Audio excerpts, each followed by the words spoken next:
Check.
All right, let's do this. It is your Friday morning, Facebook, YouTube, and Twitch. Be sure to get that stream, like, follow, and subscribe. So happy it's a Friday. I like the game plan for after work.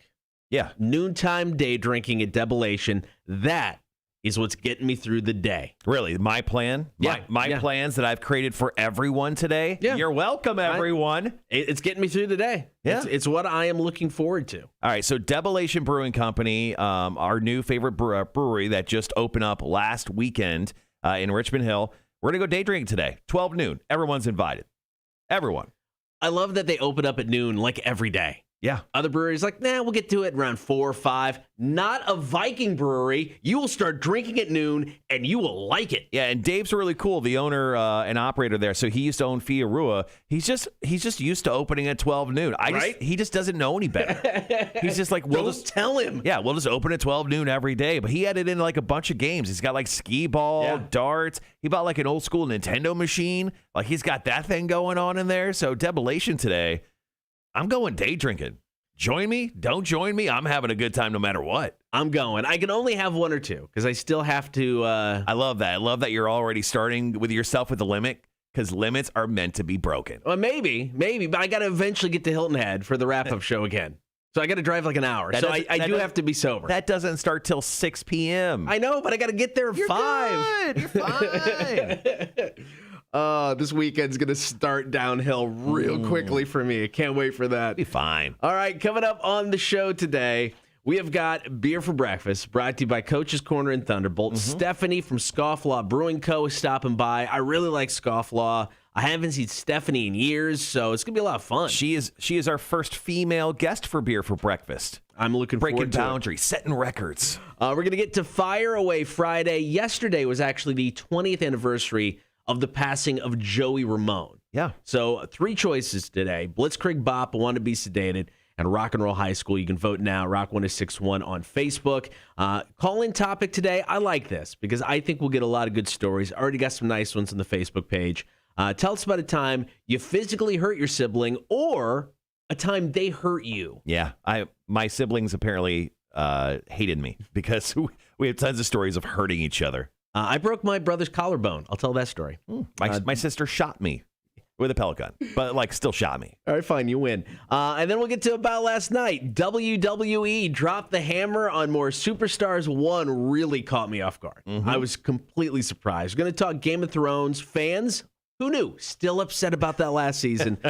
And yes, we're back to aliens. I'm so sorry. I love my wife. It's a big alien week. It is a really big alien week. This just kind of builds on everything we've been talking about over the past few days. So we'll get to that in About Last Night coming up next. Good morning, guys. Cotter and Marshall Show, Rock 1061. Good morning, Charles. Sorry I missed your phone call yesterday, dude. I was taking a nap, and I didn't catch your voicemail until way after the fact. Because as soon as I get up, I start working again at the computer, and I just looked down my phone. I'm like, oh, I missed a call. But yay, Friday! Only 3 more days of work. Then we have to start over again on Monday. Hey, man, let's just not think about that. That's future you problem.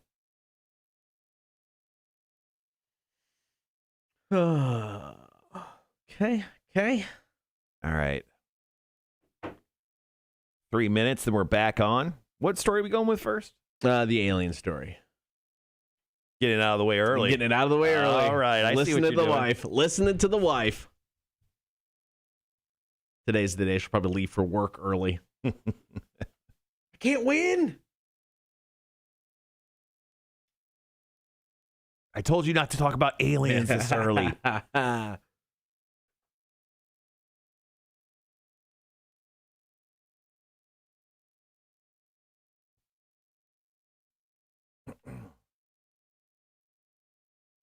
So oddly enough, yesterday was our most watched streamed show ever. I know. Great. It's awesome. Yeah. I'm glad we can get bigger numbers on a day there wasn't, one of us killing each other ourselves or suffering in ways that just suck royally. Yeah. Yesterday's stream show was the most watched ever, our highest average watchers as well. So thank you to everyone who helped out with that. Does it matter that I opened up like 3 different Twitch accounts and just had them all running the entire show? That's fine. Just inflate those numbers. Just makes me feel good. I just appreciate the people like Charles here who hang around like pretty much the entire show. Yes, thank you. And hang out with us the entire show. There's some wishy-washy people who like to sleep in, losers. Yeah. Yeah, but that was crazy yesterday. I get like those recap emails from right. The folks at Twitch and Restream and stuff, and I was like, wow. I wouldn't have guessed that, but that's good. So speaking of Torture Tuesdays, I got stopped by 2 people yesterday. Okay. Actually, it was brought to me by 2 people, Charles and then Jeremy, who hangs out with us on the stream. He's from Midway, Georgia. Okay. They both talked to me about you eating habaneros and almost losing it. Yeah. Tossing your cookies. Yeah. They both love that. Big fans of that, just so you know. Huge fans. Well, that's good. Jeremy came up and hung out during bingo last night at Draft Room Berwick. He hit us up on social media, asked where you're playing bingo at. Oh, okay. So, cool. I was like, hey, Draft Room. He's like, cool. So, yeah. Nice. Yeah. Glad he came out. He was super cool. Him and a guest of his. Right. But he won a round. Awesome. He walked in and won immediately. That's how you do it. Yeah. So it was super cool. That's awesome.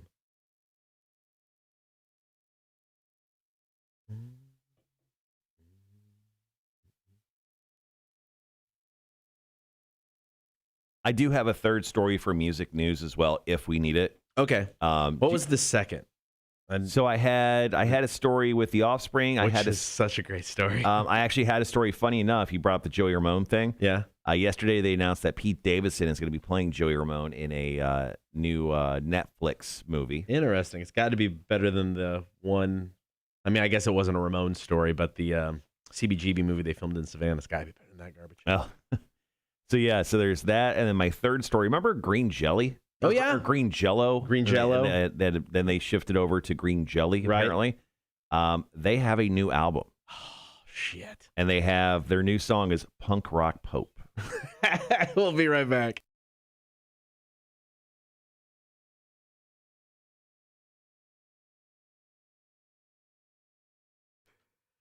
Good morning, everybody. Happy Friday. Get that stream, Facebook, YouTube, and Twitch. You can also listen to the show. Download the Rock 1061 app for free, in-home smart speaker, and, of course, the website, rock1061.com. So, yes, a lot of alien talk lately with About Last Night. We're going to add to it today. But if you noticed, yes, I made it story number 1 because last time we talked about aliens, story number 2, story number 3.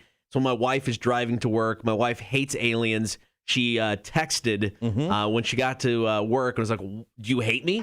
why do you talk about this when I'm in the car? I'm like, sorry, not scheduling the show for you. Right. But I'm kind of scheduling the show for her. We totally are scheduling the show from now on, according to Dana. Yeah, so she's probably leaving for work early right now, and we'll hear all of this. And awesome. if you are, I apologize drastically. No, he doesn't. So, yes, there are betting odds, because you can bet on just about anything, that will make contact with aliens. And yes, recently, because of all this news, the odds have lowered, which is just kind of crazy to me. Of course, Pentagon confirmed that the leaked UFO videos were actually real. They were filmed by Navy personnel. Right. They can't explain what they are, but they are real videos.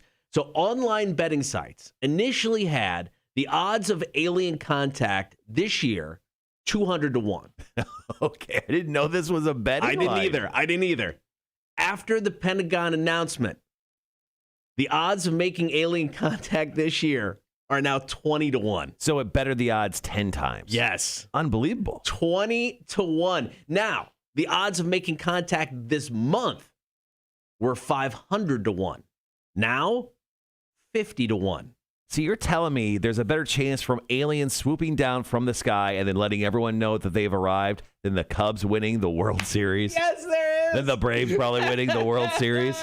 That's ridiculous. That is ridiculous. Also, I want to put a bet down on this. I really want to put a bet down on this. It's not going to happen. I know. I mean, it's not going to happen. I mean, but we just talked about it the other day. We both kind of believe that they're there. I don't have to kind of believe. I know there's aliens. Okay. They just haven't showed up yet. So you don't think it's going to happen this year? No, absolutely not. Once again, we are primitive-brained people. I mean, if you want to talk about worst-case scenario, they're just going to fly down, drop themselves, I don't know, probably the hood. And then we're going to start some sort of alien world's wars. It's just not a great situation there. Now, they're going to swoop in and see, some weird milkshake IPA made with graham crackers and, gasoline. And they're going to be like, this stuff's too weird. We're out. And then they'll never come back. Gasoline. I don't know. They're throwing anything in craft beer anymore. I guess so, man. This is crazy. Those betting odds. I mean, I would throw down $100 right now. Yeah, I'd throw down a hundy just on the odds of it not happening. But this is crazy. So once again, the odds after the Pentagon announced that the leaked UFO videos were actually footage filmed by Navy personnel dropped from 201 to 20 to 1 if we make contact. And if we make contact this month, 500 to 1 went to 50 to 1.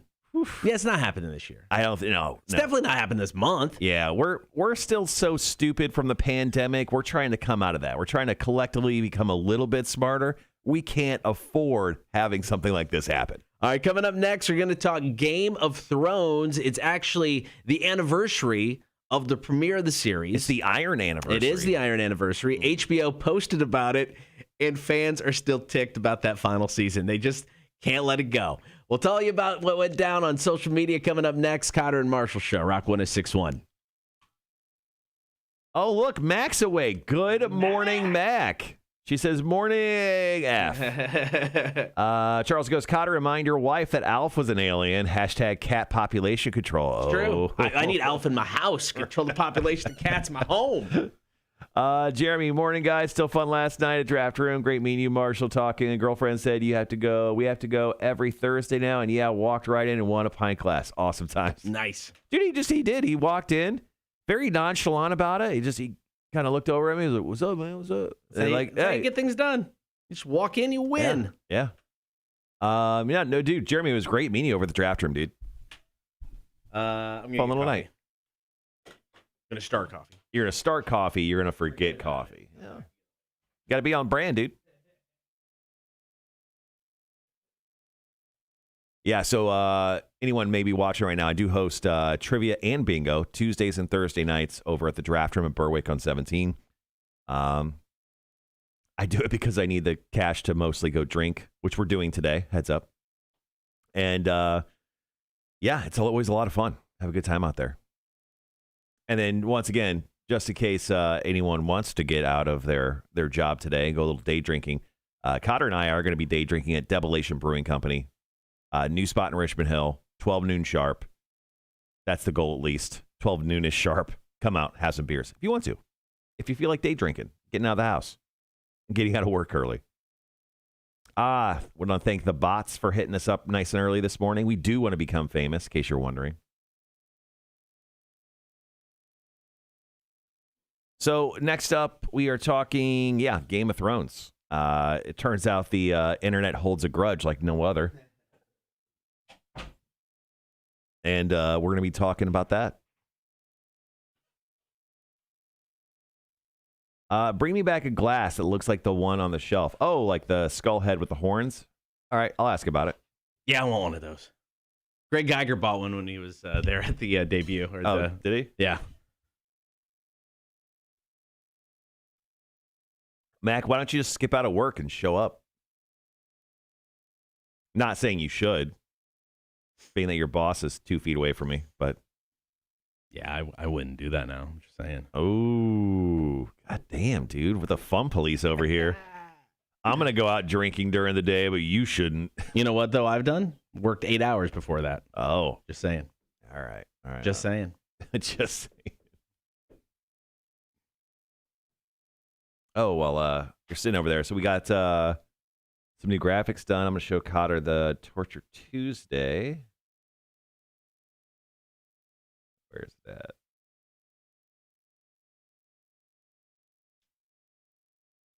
It's kind of fun. Oh, cool. Cage behind it. Yeah. Metal fence.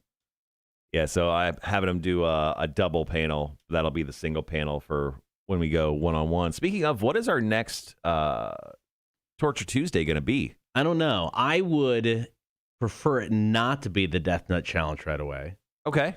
Just because I've done 2 hot things in the past month and a week, and I would like to give my innards a little bit of a break. Well, our next Torture Tuesday is going to be on April 27th, and we have some bets up there. Let's see, that one's done. Won't know. Yeah. Technically, it's your turn in the rotation. Yeah.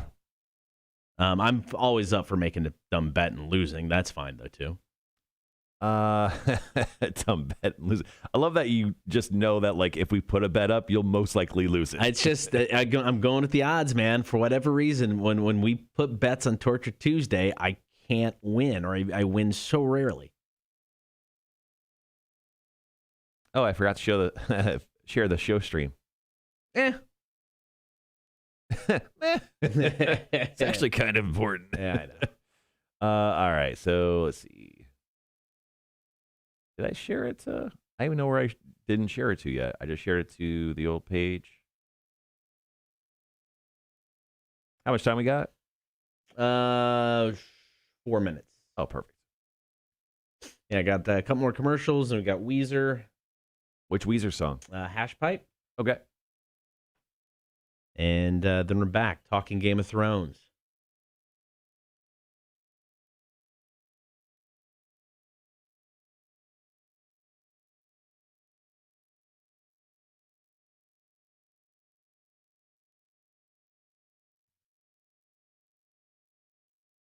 Don't mind me, guys. I'm just sharing away our show stream to everywhere.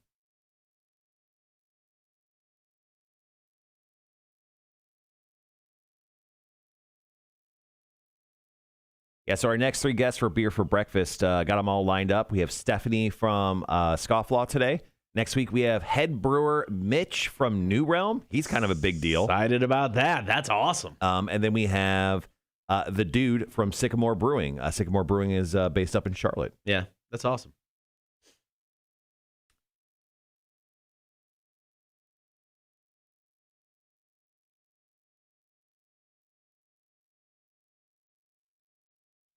So last night, night 1 of the RBC Heritage wrap-up show went smoothly. Was it too good to be believed? Do you think it's going to go downhill from here? No. We've got this down. This is the 3rd year we've done it now. We don't run it live. They record their segments about 5 minutes before they air. Oh, okay. So it actually works out well. So instead of starting at 6 and getting out, being done at 7, start about 20 till. We're out about, 7:15. So it's actually pretty nice. The yacht club's always great. Tom Kinder is a member there, so he's like, tomorrow night or tonight, he's like, I want to see if they can get us some food up here. I'm like, yes, you are. That's fantastic. Last year they brought in shrimp and oysters and stuff like that. It was amazing. And they didn't bring you anything this year? So this was night one. So no. So last year, you also got to remember too, it was in June, but it was pandemic. So the restaurant was closed. There was nothing. I mean, I shouldn't say they were open, but it was you couldn't seat. It was you couldn't sit. You had to come and pick up food. So they were there, and so there was like nobody in the building. So they would make us some food and bring it up. It was open, and they had like the bottom half was reserved by somebody, so then the top half was busy. So not last night. We're hoping for some grub tonight though. It'd be fantastic. Did you head over and grab beers at that one spot you were looking at? I am doing that tonight. Nice. Yep, I'm gonna run over to the Hilton Head Brewing Company to have a couple beers.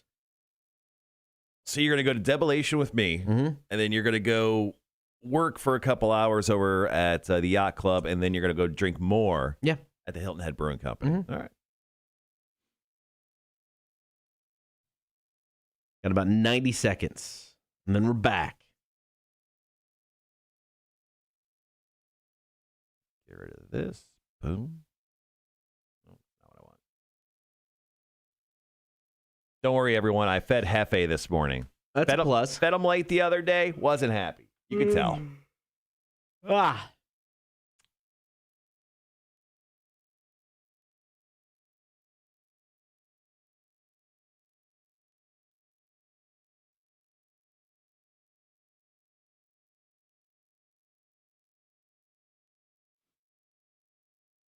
Morning, Bob. How are you?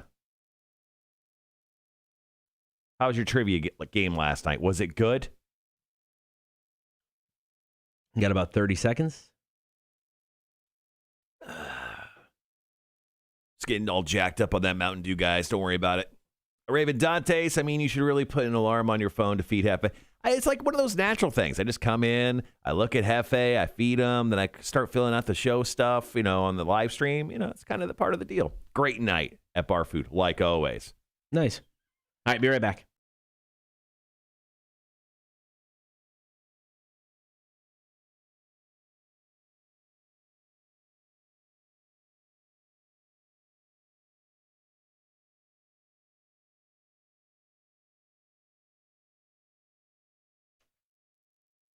Good morning. Thanks for hanging out on the air and on the stream. If you're not on the stream, you should check it out. Facebook, YouTube, and Twitch. Be sure to like, follow, and subscribe while you're there.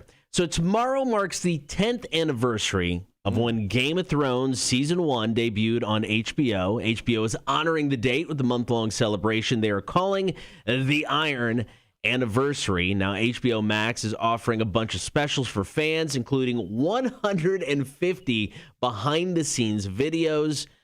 But, of course, fans are still holding a grudge from that last season. No one holds a grudge like the internet. They literally always remember every wrong move you'll ever take in your life, especially when you're a high-profile show like Game of Thrones. Now, Game of Thrones just the other day literally just tweeted, winter is coming. And they've tweeted that 1,000 times over. I know, right? Like 1,000 times over. But people hammered them into the dirt because of how badly received the last season of everyone's, honestly, favorite show was for quite some time. One of the tweets, if HBO wants me to watch a Game of Thrones spinoff, I want a personal apology for Season 8. 12-point font, double space, no funny business on the margins. Oh, man. That person should write that book report I have to do. This is just all bad. This is all bad. You got what's that tweet there? Winter was coming for 7 effing years and then disappeared in 15 minutes. Oh, no. Nobody effing cares anymore. If you can give Zack Snyder $100 million for Justice League, you can remake Season 8. They're not going to remake Season 8. This has become a thing. Yeah. Fans want this to happen. It is not going to happen. Yeah, the Snyder thing was great, but it was also terrible because now fans think they can just get whatever they want whenever they want. And the truth is, dude, we're not going to get Season 8. We're not going to get a remake. No. The actors aren't going to come back because they would want 3 times the amount of money to go back and kind of have to redo some of their work. It just doesn't make sense. But the rumor is tomorrow, They have been filming a spinoff for quite some time of Game of Thrones. That tomorrow we will see a trailer for the new, was it that Dragon House, Yes. House of Dragon, House of the Dragon show, whatever it's called. We're supposed to see a trailer drop tomorrow.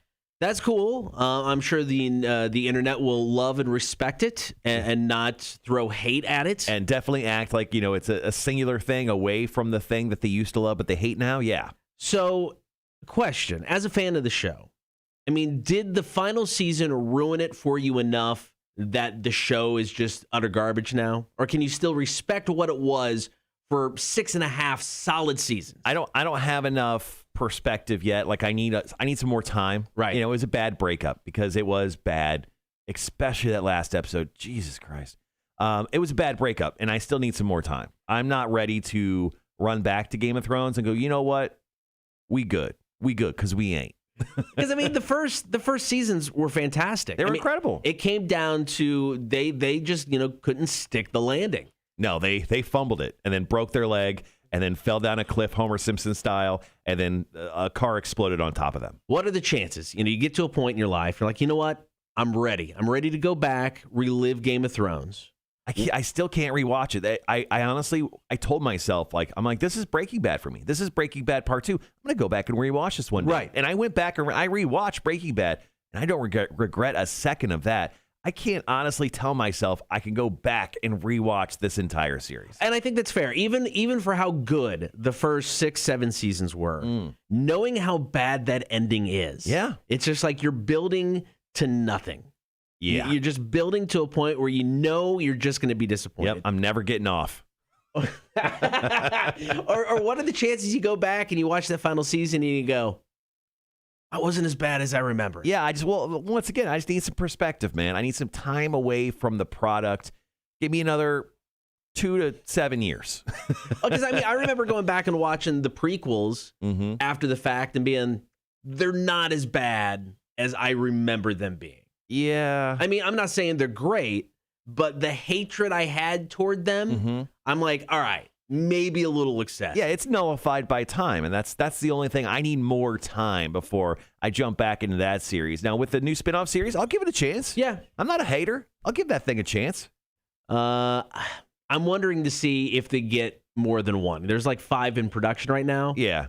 I'm curious if we'll see more than the one. It's so hard to put a show to TV. Seriously, I don't care how many they got. I'm just going to like this one for what it is. All right, WWE, they're making all kinds of money, but for some reason, they keep firing people every year, and they just fired another list of people. One of them, I don't know. I didn't see this one coming at all. Got the details coming up after Royal Blood. Trouble's coming. Cotter and Marshall Show, Rock 106.1.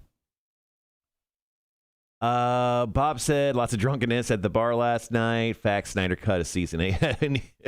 Yeah, I mean, people are asking for a Snyder cut of season 8, pretty much. Yeah. Last season completely ruined my entire thought process on the entire series. Even tried to go back and rewatch from the beginning, but couldn't stop thinking about how it would end. I get that. I mean, I do get it, because it's like you are building toward an ending you despise. Yeah. So it's like, why put the time into it now? Exactly. I need more time away from it, because I need to tell myself or fake out myself saying, right, this will be fine. This is fine. It's the meme of the dog in the burning house, man. Right. Let's see. Charles said started rewatching The Punisher yesterday. Oh, the Netflix Punisher? See, that's another thing. I really liked the first season, but I don't know. I think it only did 3 seasons. The second and third were just kind of for me. Hey, Wanda. I think they were way too long too. I think those seasons were more than 10 episodes. Oh, really? Yeah, they were a little rough. That was the guy from Walking Dead? Yeah. John Shane. Bernthal. Yeah. Which he was an excellent Punisher. I hope if for some reason they bring the Punisher back in MCU that he's the guy for it. Right. Yeah, Bob, it was, for a minute, Game of Thrones, for a long minute. It was damn good. It was damn good. Wanda, welcome to the show. Thanks for swinging in. We haven't seen Gibby this morning, surprisingly. Yeah, Thomas Jane was awesome in that first one. No respect for Dolph Lundgren? I got respect for Dolph. Wasn't he? He was in Rocky? Yeah. I was about to say he was Flash Gordon, but that's embarrassing. He's not Flash Gordon. Not right. But he could be a great Flash Gordon's dad if they ever did a sequel. Because, he was, God, what was it, the 80s? Was it the 80s that first Punisher movie came out with him? with Dolph Lundgren. Yeah. Let's see. This is why we have the Googs. I see, I don't want a Flash Gordon remake just because that first movie is so epically, cheesily, awesomely bad. Mm-hmm. If anybody would redo it, they'd put money into it and it'd look slick. I don't want that in my Flash Gordon. 89. 89, okay. Yeah, it came out in 89 with Dolph Lundgren. Not exactly beloved. No. 28% on Rotten Tomatoes, 5.7 on IMDb, and 4.3 on eBay? What? I'm guessing that's just people buying it. Yeah. Thomas Jane's still my favorite. Dolph will always be the Russian from Rocky to me. It's a true story, man. I agree. That's it. Agreed. 100%. Let's see, what do we got up next? Oh, we're talking WWE firings, and I don't think we're talking about it in the show, but I definitely want to mention it on the stream. We're not talking about King of the Hog, right? Oh, we can. We can definitely throw it in there. Oh, okay. Do you want to keep it for on air? No, then? we can mention it off air too. Okay. Yeah. But yeah, we can throw it in there. So next Saturday, guys, over at Savannah Harley-Davidson is the second annual King of the Hog barbecue competition. We should tell Mike about this. Oh my God, the bearded guy you hang out with. That you go to Kansas City with. Yeah. What's his last name? I can't think of it. I'm friends with him on Facebook. Oh, you don't know either, you son of a bitch. You're the worst. You're the worst friend ever. No. You're like, oh, this dude's my friend all the time. You never talk to him. Oh, anyway, no. our common friend, who's a big meat smoking and cooking enthusiast, Smokes the meat. loves smoking the meat. There's a We got about 10 seconds. There's a King of the Hog barbecue competition at Savannah Harley-Davidson. I'll tell you more about it after this break.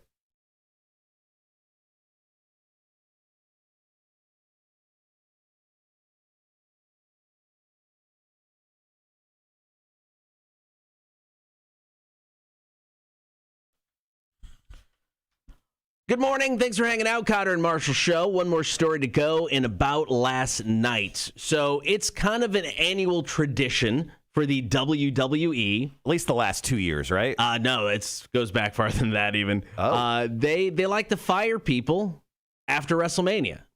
And it makes no sense over the past few years because they are making record profits because of their licensing deals for television. Oh, yeah. Billions of dollars from Fox and from NBC Universal. Yeah, Peacock, or as we like to call it, the Cock, just gave them $1 billion to make the WWE network part of the Cock. Why they're firing anybody at this point in time blows my mind. I mean, last year they referred to it as Black Wednesday or Black Thursday because they let 21 people go. Well, yesterday it was only 10 that we know of. There'll be more coming. It usually happens over several days. So let's take a look at the list. I always feel bad for people now when they get fired by WWE because the roster is monstrous. And like I said, they're making crazy, stupid money. And they just released how much Vince and Triple H and Stephanie make every year. And it's like $3-4 million.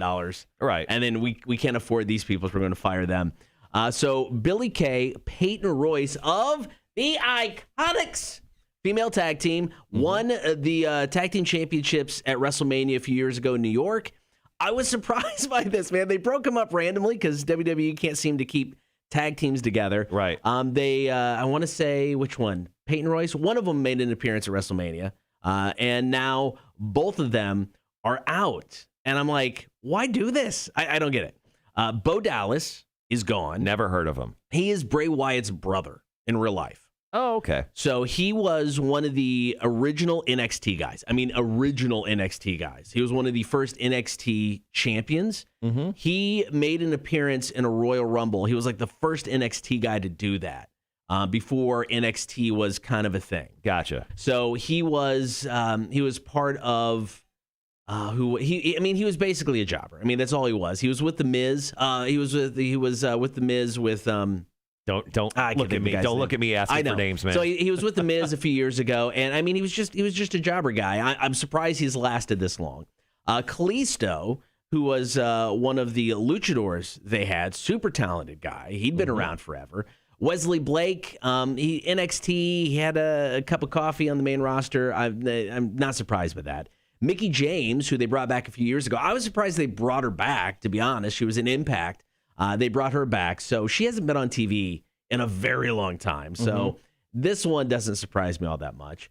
You have Chelsea Green, who was on NXT, never made it to the main roster. Super talented person. You had Tucker. I feel so bad for Tucker. So Otis and Tucker, they were a tag team on NXT, brought up to the main roster. They split them up, and they sunk everything into Otis. He won the Money in the Bank ladder match last year. Right. Lost it to The Miz later on. But Tucker was just kind of like screwed after they broke up, and now they let him go. Mojo Rawley, I'm surprised that guy lasted as long as he did. That's Gronk's best friend. It is. But the one name that blew my mind, now he hadn't wrestled in a while. They were using him as commentator. Samoa Joe. How do you let go Samoa Joe? Well, they did easily yesterday, man. Harsh, man. It's harsh. All right, so 10 people, which Cotter just ran down the list, was released yesterday from the WWE, saving them millions of dollars, I'm sure, when it came to roster salaries and everything.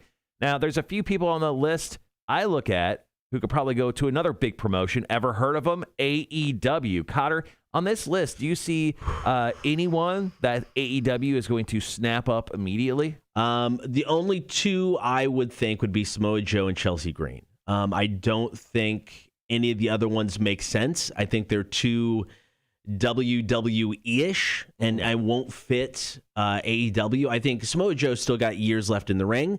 I mean, he's not what he used to be. He is a little bit injury-prone. If used wisely, I think he can still wrestle and deliver great matches.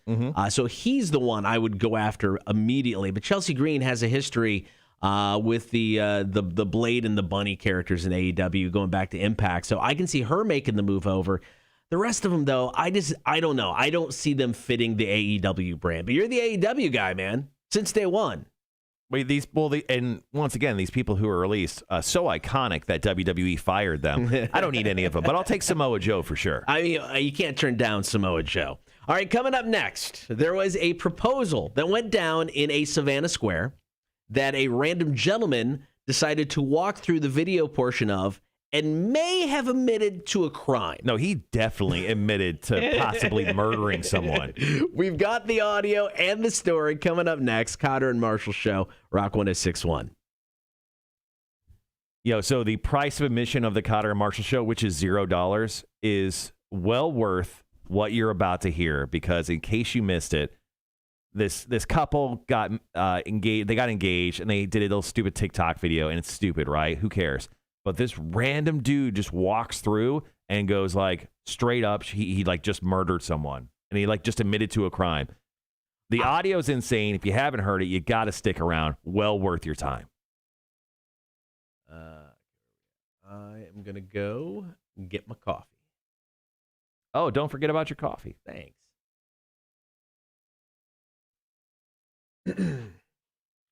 So as I was saying before we hit the break there, the second anniversary King of the Hong barbecue competition.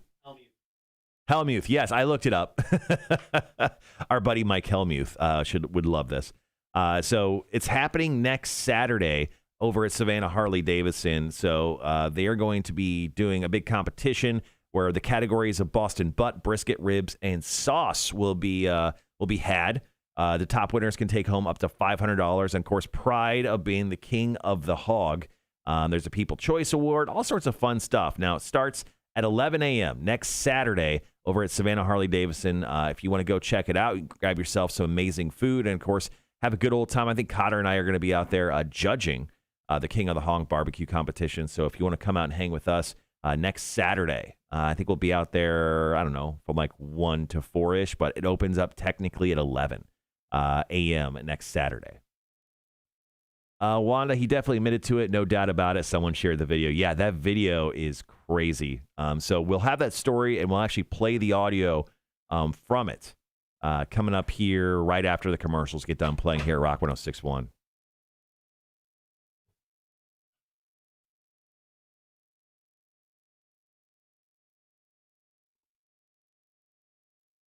Once again, guys, thanks for hanging around on the stream today.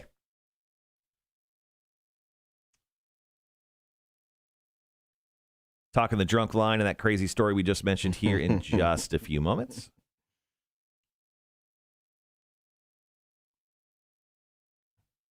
I shared it with Cotter last night, but I do have breaking news about my dog. Yeah. My dog is out for the season. If you drafted my dog Loki, I just want to apologize. if any of your leagues, if you draft him in the football or baseball or basketball, my dog blew his knee out. He is out for the season. He will probably recover in some form or fashion. But my dog started limping the other day, and I took him in, and apparently he blew out his cruciate ligament. I don't know if that's like an ACL injury. I don't know if that is technically the ACL, but we have to put a brace on him now, and he's just limping around like we beat him or something. So anyway, sorry if you drafted my dog, Loki. Big it's a sad moment inside the Marshall household. Let's see. Dave, I'm smoking ribs tomorrow. Hell yeah, dude. Neither one of you smoke meat. I do not smoke meat. Never attempted. Never had a smoker. But if you're talking about like the sexual stuff, yeah, maybe. I'm down. Yeah, good old Loki. He's a poor puppy, man. He's old. He's long in the tooth. He's 15 years old. Right, man. I get it. Yeah. Like he's no longer tan in the face, just all white. And he sleeps like, I don't know, 21 hours out of the day. Like he's at a point where he's just sleeping all day. He doesn't give a shit about nothing. Yeah, I agree. Samoa Joe is a bad call to get rid of. That one shocked me. Yeah, just the star power of the Iconics in AEW I think would be cool, but there's no tag team division in AEW for the women, so there's no reason to make one, I don't think. Not yet. They're still, I mean, they're finally getting to the point where they've figured out how to book the women, so I don't throw in a tag team division yet. Yeah, I think for sure. I mean, they have so much talent now, they have to have they do like those YouTube shows, but they need like a second show like WWE does. I'm not watching the YouTube shows, guys. Sorry. I watched one because Brandon Bullock, a guy that I actually have wrestled, was on it. And I'm like, fuck yeah, man, I'll watch that. That's awesome. Yeah. And he did a great job. I mean, he got his ass kicked like a pro. It was great. But I'm not going to watch the Elevation shows. Like, no. There's a certain audience that will. And good I get it. I get it. Yeah. No, I 100% get it. But if they put another one on regular television, I'd probably watch that. Yeah. But I mean, I think they just have to be careful. They don't need to pick up every WWE guy. I mean, to me, you don't pick up the Big Show. I just that one still doesn't make sense to me. Yeah, and I don't. You didn't need him. I think the thing is like maybe it's just he hasn't wrestled and he hasn't done anything except for commentating yet. So actually, I think it is a smart idea to pick up the Big Show. Yeah, just to have his name attached to the brand. Yeah, I don't know. I just you got to be careful if you. I mean, you go too all in on some of WWE guys. I mean, I think they've done really well with everybody for the most part. I mean, it's like I don't look at Jon Moxley as a WWE guy. He had a career before that, so I think they've done good with developing him. I mean, Matt Hardy's been all over the place for so long. Yes, he's a WWE guy, but he can go anywhere and just fit in and feel okay. Yeah, I still don't think they've gotten Miro. Is it Miro? Miro. I don't think they've gotten him right at all. I mean, and sometimes you get to the point, because it's like everybody bought into him in WWE, but WWE never bought into him. And then if, he comes to AEW and it doesn't work out, I mean, eventually got to go, was it not WWE? Was it him? Right. You know what I mean? Was there a point where there's a reason they didn't want to put all the effort behind him because he just, They're still giving him time on TV, though. I mean, no, I mean, I think he's super talented. Yeah. And hopefully they can get it right. Dave goes, beer and barbecue go together. Yeah. I got beer in my coffee. It goes together to anything. Beer in your coffee. Jesus. Just kidding. There's no beer in my coffee. It's just beer. All right. Got about 2 minutes. Pop Evil breathe again. Coming back, we're going to talk Drunk Line and this crazy story out of Savannah. So you are playing back the audio on this, right? Yes, sir. Okay. I mean, it's only like 10 seconds. It's super short. Yeah. We'll play it a couple times. Yeah, we'll play it on the stream as well so you guys can hear it. Beer and coffee, time to upgrade to a liquor. Irish coffees are my jam, dude. Yeah. I don't mess with them a whole lot during the year, but, of course, during St. Patty's Day, I got to slug 3 or 4 Irish coffees. Yeah. Minimum 3. Minimum 3. I'm always slugging Irish coffees. Yeah.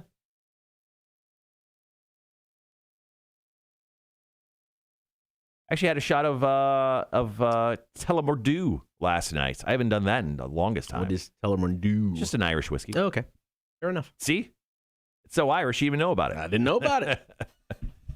I was sitting down with Damien from the Draft Room. He's the owner there. Right. And his wife, Haley. And Haley just came over with 3 shot glasses. She goes, "We're doing a shot, huh?" And I'm like, "Are you guys doing a shot?" They're like, "That's why I brought 3 shot glasses." I'm like, "I guess we are." All 3 are for you. We heard that tequila story. Well, I thought it was funny. She's like, "What do you want?" I'm like, "What are you having, Damien?" He's like, "Well, I usually do tell him we're doing." I'm like, "Cool. I'll do that with you."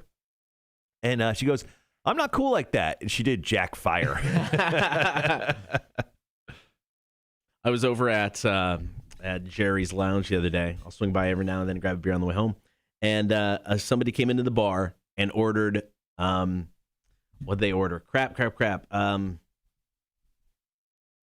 What's the Fireball? Fireball on ice. Just a glass of Fireball. Right. And it wasn't a shot. I've never seen anybody sip on Fireball. Interesting. So there you go. Fireball on ice. How much does Fireball on ice cost? I didn't ask. I don't know. Was it like 7 fingers deep? Was it a pint glass? No, I mean, it was just like a rocks glass. Okay. So Interesting. Like, go for it. All right, guys, be right back.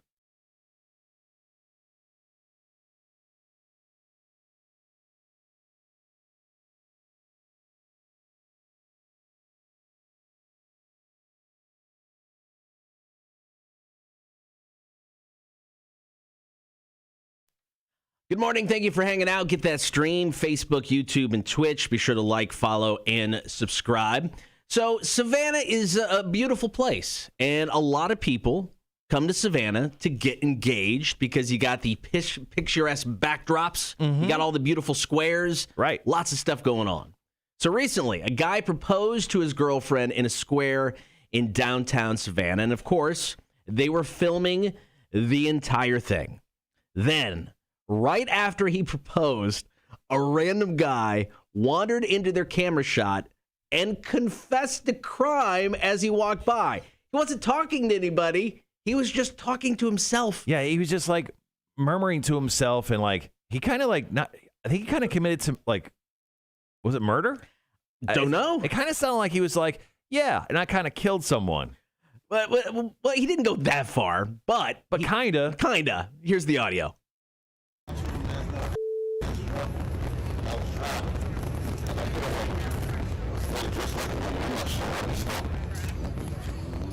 All right, And so then he's just bumbling. So he was just going on. He goes, and then I hit a woman with my car. I was drinking, or he goes, I was drunk, and then he goes, I hit a woman. Well, I thought it was a woman. I don't know. I just kept going, and then he just said that while passing by. He was walking through a square. He didn't realize there was a person filming an engagement at that point, and this thing has been viewed almost 9 million times since it was uploaded to TikTok. All right, here's the audio one more time.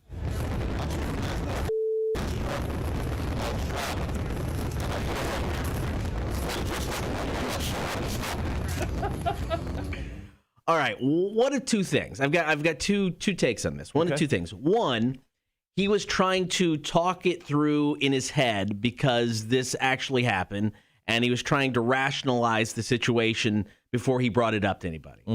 Two, he saw them filming this proposal and went, I'm going to have some fun.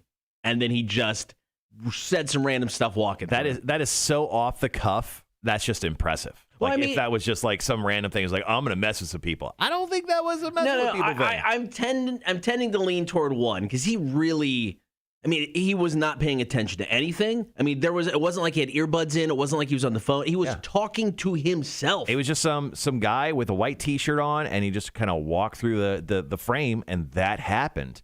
It's wild, man. That's a wild take. And his face is there. It's like if cops want to look for him, they got his face. What if maybe he was a method actor and he was just kind of rehearsing lines in his head? That'd be the most unfortunate thing ever. He gets arrested. It's for a part. I swear to God, it's for a part. Yeah, that's the only other way I could rationalize this. Like, he's just like practicing his lines while walking through the beautiful squares of Savannah. I get that, getting a little exercise, practicing your lines. Want to get outside the house, or maybe he's just a murderer.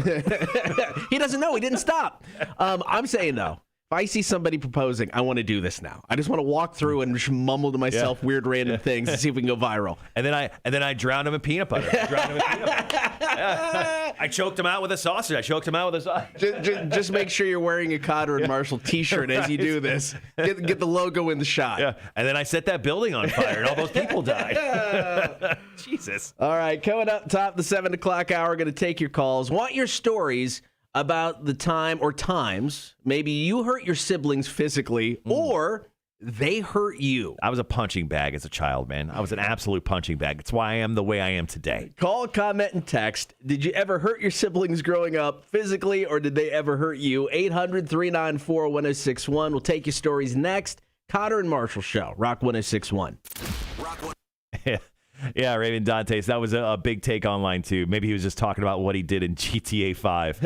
A lot of people are making GTA 5 jokes about this guy because he honestly looked like one of the characters in GTA 5. Why is everyone always getting engaged in this goddamn town? Like, telling you, it's picturesque. Yeah. You can get engaged and have sex in any town. Don't come here and just get all sexy. Don't come here to come here. Yeah, don't come. That should be a shirt. Don't come here to come here. Welcome to Savannah. Oh, speaking of, I was talking to our digital guy yesterday. He is currently working on this weekend the El Lubricado logo. Okay. So very excited. Didn't our boss say he was going to order us a couple shirts? Have we got an update on that? He apparently, with his Under Armour guy he knows, he got some shirts with our logo on them. I don't know where they're at. Yeah. Raymond Dantes goes, Fireball and Ice, was it a Gen Z member? No, older woman. Maybe he was talking about what he did in GTA 5. I hit my sister in the head with a golf club by accident. Oh, shit. She walked into a bat swing, or a back swing. Yeah, she deserved it. Juana goes, got mine on Facebook. Older brother always beat the shit out of us. Yeah, my brother, and I'll tell the stories fully. Like, I mean, made me eat dog food. Sister shot me with a pellet gun. My brother pushed me down the stairs multiple times. Surprisingly, never broke a bone. Impressive. Mm-hmm. He beat me up when I was at that young, flexible age where things didn't break, maybe. Mac contributed to stories on Facebook. So. Oh, yeah, I saw that one. That one sounds brutal. Yeah. All right, so once again, top the 7 o'clock hour. Please feel free to drop in your stories on the chat today. Bob, if you're still around, you and your brother, I know, have beat the shit out of each other your entire lives. If you have a story you want to share in the chat, please share that, and we will bring it up here in just a little bit. I've got one. I've only got one. So I know Vic, hopefully Vic is listening today because Vic is a big time. This story's made for him. Yeah, that's true. 100%. I know he's got siblings, so I think if Vic is listening today, he doesn't watch the stream. I'm pretty sure of that. If he's listening today, he will definitely call in with a story. Raven Dantes, the trampoline at my grandma's house was more like a wrestling ring with the cousins than it was anything else.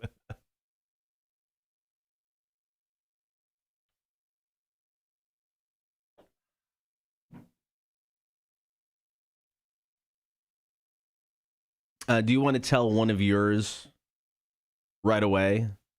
Yeah, that's fine. And then do it that way since you have multiple. And then we can, come back and revisit any of yours as well. And then I could share mine during the second break. Yeah, I mean, I could tell mine. I've got the small one from a Raven Dantes here with the trampoline, and then we could hit up. Yeah, we've got Wanda's, Max, and Chris's on the Facebook page. Okay. Excuse me.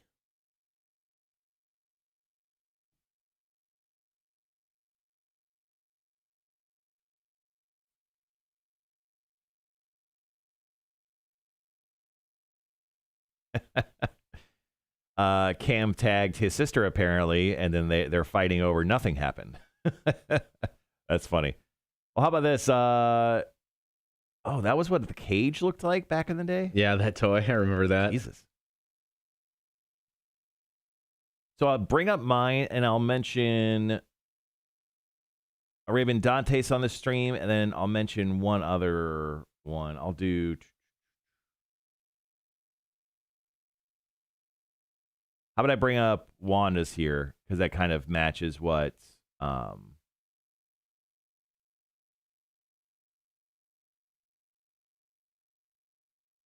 Raven Dantes says here. So it could be, I could do kind of the wrestling thing, then we can come back.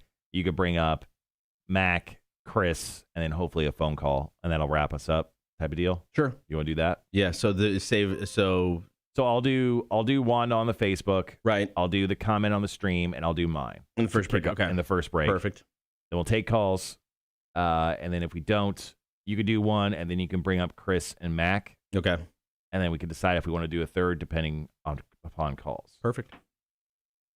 Boom. All right. I got to open up the door. Sorry. Radio. Blank, yeah. Oh, we got a couple more on the stream, too.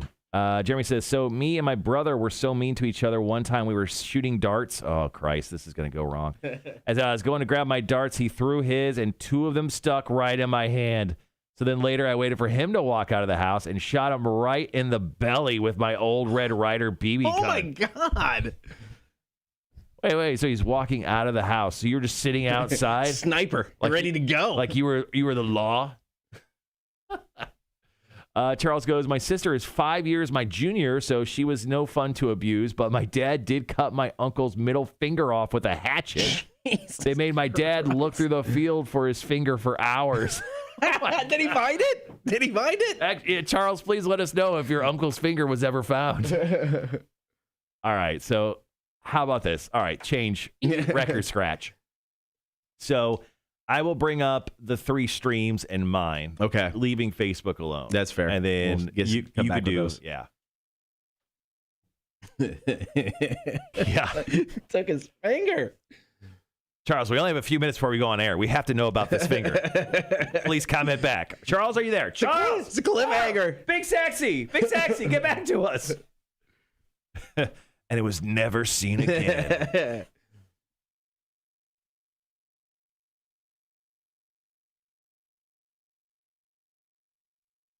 It was still hanging on by a piece, but they wouldn't tell my dad. Oh, damn. Oh, no. Damn. But also, your dad deserved it because he's a dickhead. Cut his finger off. I don't care the situation. When you almost cut a piece of someone else's body off, you're kind of a dickhead. They were still able to reattach it, but it was still stiff. Oof. Yes, sniper his ass right off the porch. Dad was so pissed he broke and bent my Ryder gun over his knee. Yep. Yeah, I mean when you absolutely snipe your brother, I mean I get it. At that point, you no longer deserve the gun. But you know what? You had that moment. You had that moment. It'll last forever. And you're still talking about it to this day. Yeah, that's a moment. It's a moment you'll share forever. I'm sure when you were like, I'm shooting this mother effer. Shooting this mother effer, and you're like, 20 years from now, some dudes are going to talk about it on the radio. And we're gonna. Your device will restart to update outside of active hours. No.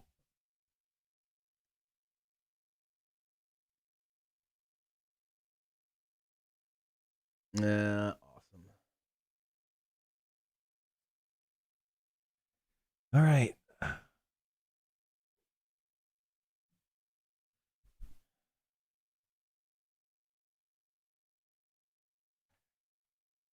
They're on. It's fine. No, I got a notification saying there was dead air. Oh. So It's on now? that one came just a minute ago. I don't know.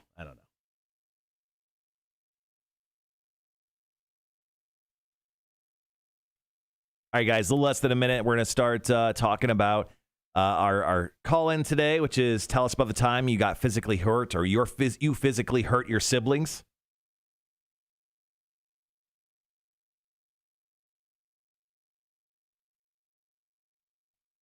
Without a doubt, my brother is responsible for 90% of my baby teeth getting knocked out. Just love punching me. Guess I had a very punchable face then. I probably still do. Then? I was going to say, then? All right. Be right back, guys.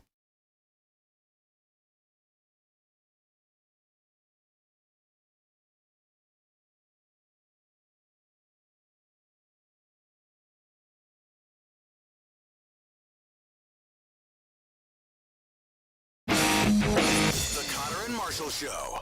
Rock 1061. Good morning. Thank you for hanging out. Get that stream, Facebook, YouTube, and Twitch. Like, follow, and subscribe. You can also listen on your in-home smart speaker. Download the Rock 1061 app for free. And Check us out on the stream at rock1061.com. So today, we're taking your calls, comments, and text, 800-394-1061. We want those stories growing up when you and the siblings got into it and hurt each other. What did you do to hurt your siblings? What did they do to hurt you? Me and my siblings were so far apart age-wise. We really... How far apart are you? 4 years from my second brother, 8 years from my youngest brother. Okay. So there wasn't a whole lot of interaction like that for us growing up. Really? Yeah, it was weird. I don't know. But I have one story. I'll get to it in a bit. But this is like you're the poster child for this call-in segment right here. Yeah, I mean, without a doubt, I super punchable face, especially as a child. No, my siblings, there's like 4 years separating all of us. Okay. So that's weird that you didn't have that interaction. Just never really had Our it. favorite thing was to beat each other up. And like my brother he's without a doubt. I know I've been saying without a doubt a lot. Without a doubt, my brother knocked out like 90% of my baby teeth. He just loved punching me. He's doing you a favor. He loved pushing me down the stairs. He loved hitting me with things. I mean, like seriously, he tried to make me eat dog food once, and it knocked out 2 of my teeth in the process. Did he shovel it into your face? What happened? Well, yeah, he was trying to shove it in with his fist. he was trying to make me eat dog food the parents are gone. So my sister's in charge. Not a great babysitter at that point. Right. I don't know if she's even a great babysitter now in her 40s. But yeah, my brother knocked out 2 teeth in the same night. I remember I came home and I had one in each hand, offering them to my parents, going, "He did this to me." Blood coming down my mouth. Yeah, I mean, my sister shot me too. My sister shot, not with a gun, but with a pellet gun in the driveway. I don't know what I did, but she shot me at distance, which was impressive. But she shot me right in the butt, man. and it wasn't like a BB one. It was like one of those pellet guns that had those tips. Yeah. So it bled a little bit, and I cried like a bitch. Now, did the pellet cried? Did the pellet get stuck in your butt? No, I think I was wearing jeans or something. Okay. So I mean, it hit me, but it hit me with enough force where it got me. It got you. I get it. I get it. Yeah. So my siblings and I honestly, I probably did a lot of terrible stuff to them as well. But I mean, I was much younger. I mean, my sister's 8 years older than me. My brother's 4 years older than me. It's not like I could do much back to them when I was that young. So I don't know if I really messed with them, honestly, since, other than making their lives hell since. You got to make up for it. Yeah, I definitely made up with it over the years. Well, on the stream today, thank you guys so much for hanging out with us. We had some people chime in. Now, Jeremy says, so me and my brother were so mean to each other. One time we were shooting darts, and I was going to grab my darts. He threw his, and 2 of them stuck right in his hand. So his brother, threw all the darts at once and 2 of them stuck in his hand? First and foremost, that's impressive. That's really good. I'm not even mad at that. Jeremy is, but I'm not. Now, Jeremy went out and got his revenge. So later that night, he waited for him outside of his house. His brother walked out and he shot him right in the stomach with his little Red Ryder BB gun.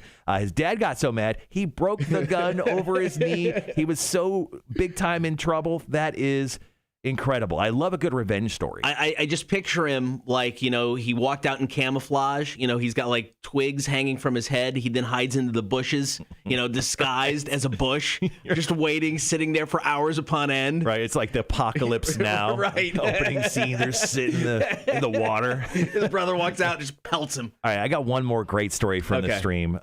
So Charles chimed in. He goes, my dad was quite abusive with his own brother. So Charles's uncle, oh God, this is so crazy. So Charles's dad accidentally or maybe on purpose cut off his uncle's middle finger with a hatchet.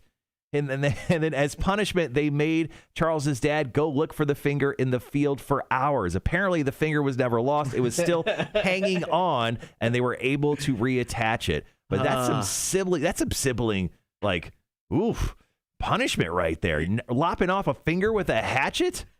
Yikes. This is going into levels I never expected it going. Right. I mean, really. Mine was very cute. Dog food, punching out baby teeth. Now they're shooting each other with BB guns. There's hatchets involved. This is crazy. So call, comment, and text with your story, 800-394-1061. Tell us about the time you physically hurt a sibling or they physically hurt you. So call, comment, and text, 800-394-1061. I got one story. I did break my brother's collarbone. Oh. We weren't fighting, though, but I'll tell you how I did it. It's coming up next. Your calls as well. It's the Cotter and Marshall Show. Here's Bring Me the Horizon. It's Teardrops, Rock 1061.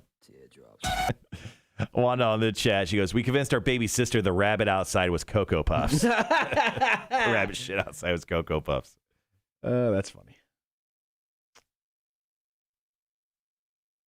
All right.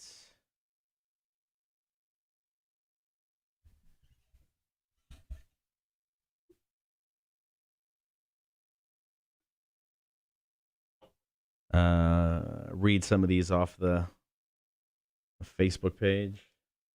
Morning, Rhett. What's up, Rhett? You got any stories you want to share with us in regards to sibling hate? That's what we're talking about and taking phone calls today on. If for some reason you hurt or you got hurt by a sibling, share your story, man, in the chat. And thanks for hanging out.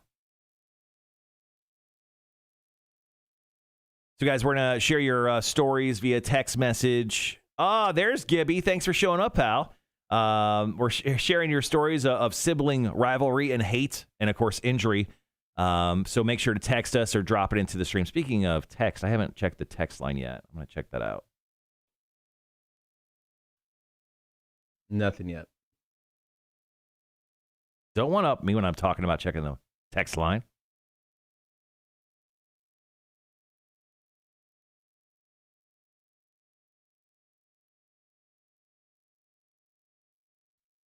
Was our boss coming in today or no? No, he's got a golf tournament. Golf today. tournament? It's going to rain, though, man. No, I think we're okay. Tomorrow's the day. Tomorrow's when it's supposed to get nasty. Yeah. Okay. Because it sprinkled a little bit yesterday, but everything for the most part held off. But yeah, tomorrow there's a 60% chance of rain. Today it's just going to be cloudy. Bottle rocket and Roman candle fight. Those are the best. My brother shot one at me from point blank range, hit me right in the junk. Ooh. Classic. I've been roundhouse kicked in the face and had two of my front teeth chipped, and my sister had her leg broken from her, and my brother went down to slip and slide at the same time. Yeah. Dude, I miss those small town carnivals. I grew up in a spot called Deer Creek, Illinois. It was 1,000 people, a tiny town in between some larger towns, and we used to have like the traveling circus come in. And I remember every year, like they'd have that giant slide. You sit on the rug, and then you fly down. That was my favorite. I did that every single year. Charles says I did mess with my sister a lot. My favorite thing was to answer the door when her dates came to get her and scare the shit out of them. Kind of like the scene in Garage at Den of Thieves. Yeah, I could see that. See Big Sexy walking up to the door. What the fuck do you want? All right, guys, be right back.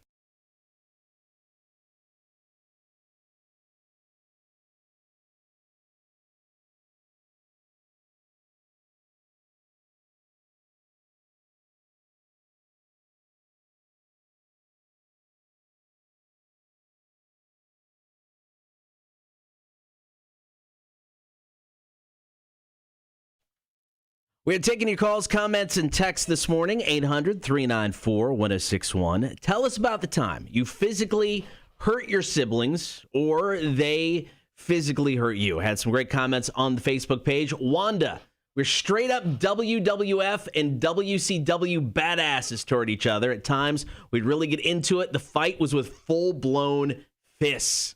You know, they pull those punches in pro wrestling. What? It's okay. What? No.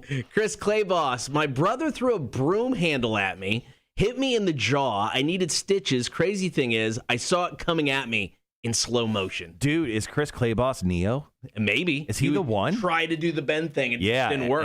Maybe he's like half a Neo. Mac chiming in on Facebook. My brother paper cut my eye. Oh my God. He basically threw a magazine at her and it clipped her eye. Yo, that dude should be a pro baseball player. That's incredible. I mean, like the accuracy of doing that, especially if he did it on purpose, that's outstanding. He should be pro. Now, Mac owned it. She said, I'm sure I deserved it. That's true. That's probably true. All right, so call, comment, and text 800-394-1061 with your stories about the time you physically hurt a sibling or they hurt you. Now, like I said, me and my brothers, I have two younger brothers. Mm-hmm. The middle brother is 4 years younger than me. The youngest is 8 years. We just didn't fight a lot. We didn't really necessarily interact a lot. I mean, we were so far apart in school. You know, we kind of had our own things going on. Mm-hmm. But I did break my youngest brother's collarbone. We were at the park. He was maybe 4, 5 years old, super young. And he was the favorite. He was totally the favorite. Yeah. Now I'm the favorite because, obvious reasons. But anyway, so we were at the park, and we had the merry-go-round going just as absolutely as fast as we could. Oh, nice. And, it was just going. Nothing will go wrong here. It was perfect. And somebody on it screamed, stop. They're starting to freak out. So I went to grab the merry-go-round to try to stop it. Right. It was so fast, it picked me up and flew me. Yes. My brother was walking in. I smacked him with my hip as the merry-go-round spun me around. Right. It threw him like 3 feet. He landed right on his shoulder and just completely busted his collarbone. Man. He was screaming, freaking out. Obviously an accident. Nothing happened. My mom was so mad at me. She whoop you? No. But she came over screaming and yelling. What was I doing? Why'd I do this? I was trying to stop the merry-go-round. I had to go to the hospital and stuff. Came home still mad at me afterwards. But I'm like, well, yeah, you cost a hospital bill. Yeah, that's true. The that's money. Fair. But that's the only time. I just me and my brothers didn't do a whole lot like that. Does your brother Adam hold that over you still to this day? Nah, I would. Good. I'd bring it up all the time. No, he doesn't bring it up at all. They're like, yeah, it's weird. I can't sleep nights. Oh, why can't you sleep? I'm like, the collarbone. Remember when you broke it when I was a child? I'd bring that up all the time. You know what? He's never brought it up once. Really? So he never took advantage of that. I'll call him. Thanks. I'll let him know. I appreciate that. All right, call, comment, and text your stories, 800-394-1061. Tell us about the time you physically hurt your sibling or they hurt you. Call, comment, and text now, 800-394-1061. More of your stories coming up next. Cotter and Marshall. Got a good one? I just got some on the text line. They're outstanding. They're outstanding. Perfect. Cotter and Marshall Show, Rock 1061. We're going to take a call, and then we got some from the text line. We are loaded with stories. Rock 1061, who's this? And we missed it. How do we miss it? They must have hung up. Oh, yeah. Call back, person who just called us. Okay, so I got 2 from the text line that are outstanding. Dennis and Daniel just chimed in. Let's see. Dennis, put my 60-year-old sister's arm through a window, severely slicing her wrist, nearly 24 stitches. Oh, shoot. She bled like a stuck pig, and I was like 8, thought I killed her. Luckily, Big Brother was there to drive her to the hospital. Wow. Yeah. Daniel says, my brother threw me the football. It jammed my finger, and I yelled out, fuck. He told Mom. A few days later, I busted his mouth open with the end of the water hose. A few days later, he used the water hose and put it through my belt loops and lifted me up a tree and walked off. What the hell? That is some sibling hatred right there, Daniel. Good Lord. How did you survive your childhood? Do you even talk to your brother now? Or is he your mortal enemy? Oh, man. So we got 2 on the text line that are real good. I'm gonna see, I don't know if that will come through like that. Just answer it. Let's try. Rock 1061, hello? Hello? Hello? Okay. Yeah, I don't know what that was. Our phones are working and everything is fine. It doesn't count. Oh, I should shock myself today because Gibby, how many shocks do I need? Gibby is our historian of the show. Yeah. They're calling again? Yeah, but it's I don't get why it does this. It shouldn't do that. It should go through the phone system. Hello, Rock 1061. Can anybody hear me? If you can hear us, I apologize because for some reason it's not feeding through properly. Yeah, I don't know. I don't get it. Well, hopefully our phones are working just fine. Raven Dantes, I blame the green light. I don't know, man. Red says I need 2 shocks today. That's fine. How about this? Last break of the show, everyone could shock me. Okay. Not everyone, but yeah. The last break of the show, I'll shock myself into the weekend. Shock off, Marshall. Shock off. All right, so I've got... Oh, shit. There's a follow-up to this. Man.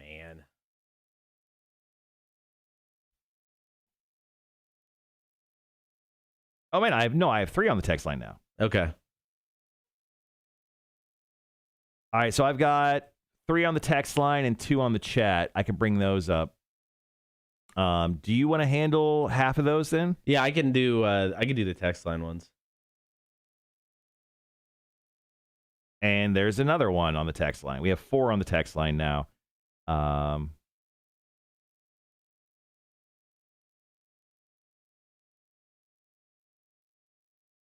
my God.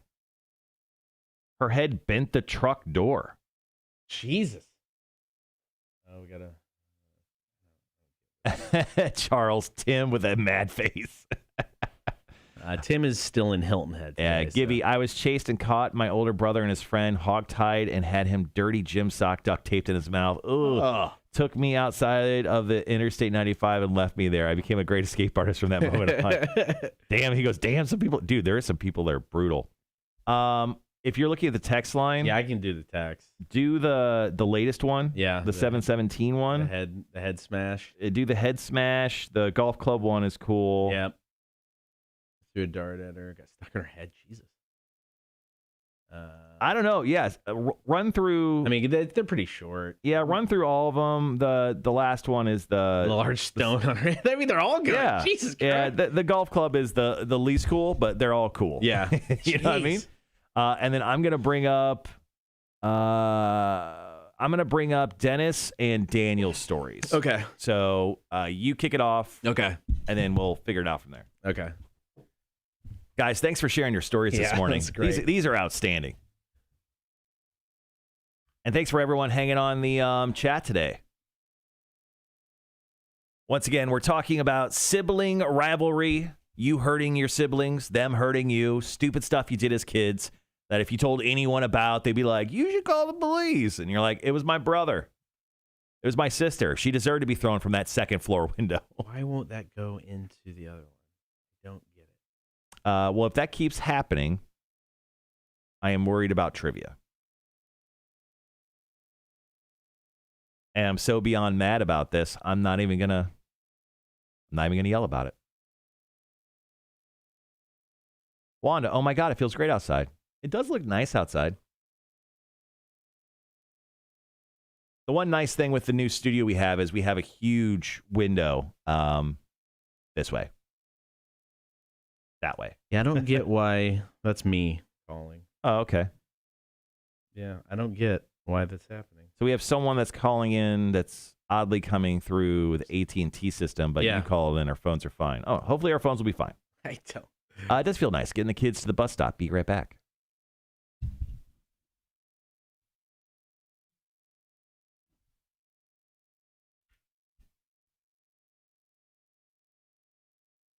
So my wife is pretty excited about day drinking today. Okay. She'll be coming along. So was talking to me in bed last night. And she goes, well, we don't have to go there at noon. And I'm like, no. I've literally told people we're showing up at noon. We have to be there at noon. She goes, well, why don't you go home? Why don't you come home and take a nap? And I'm like, no, that's not going to. I will take a nap after.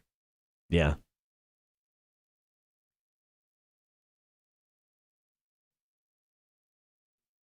Oh, so yesterday for Hilton Head, I took the rock truck. Reason for that is, guess what happened? Check engine light came back on. You had a good run. I did. I had a week. I had a solid week. You had a week, man. Congratulations. So yeah, that was fun. That was good. My garage door clicker, I think, is still in the rock truck. I think it's up on the up on the thing. Yeah. Yep, I did see it there last night. Because I'm like, what's this there for? Yeah, I think once we have a break, I have to go grab it because I've been without it for a week. You have the keys in your pocket? Yep. Yeah, throw them at me.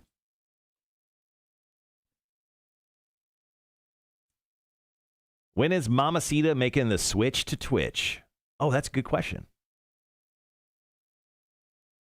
We definitely need some more Twitch subscribers because we have to hit like a certain level, like 50, and then we can become affiliate or whatever it's called. I don't know.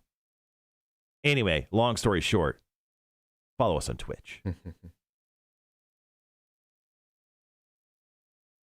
right, we got about 90 seconds. We'll wrap up our topic today. Time you physically hurt your sibling or they hurt you. Lots of great stories. Thank you so much.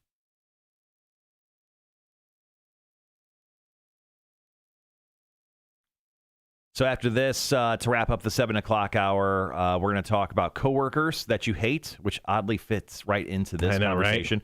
Right? And then we'll talk Big Money Monday. Your chance to win cash from us. We had a good run. We had a couple weeks in a row where we gave away $50 Visa gift cards, but this past week we sadly failed our listener. We'd like to apologize to them severely. I feel good. I feel good. We'll come back strong on Monday. Yeah, I hope so. All right, as Cotter said, we were a minute out. Remember anniversary weekend this weekend? Yes. When's that technically start? Is that today or today at 5? Okay, yeah, today at 5.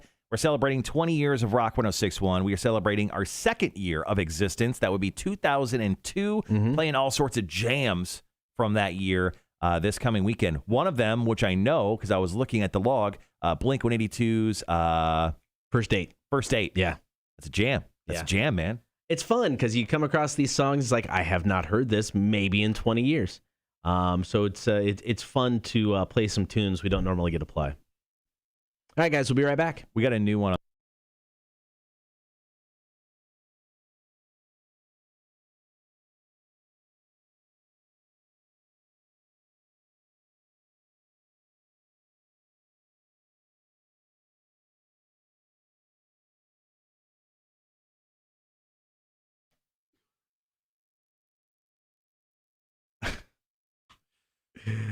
Thank you for hanging out today, taking your calls, comments, and text, 800-394-1061. Looking for stories about you and your brothers and sisters growing up. When did you physically, or how did you physically hurt your siblings, or how did they hurt you? So many great stories. Literally just got this in from Jose.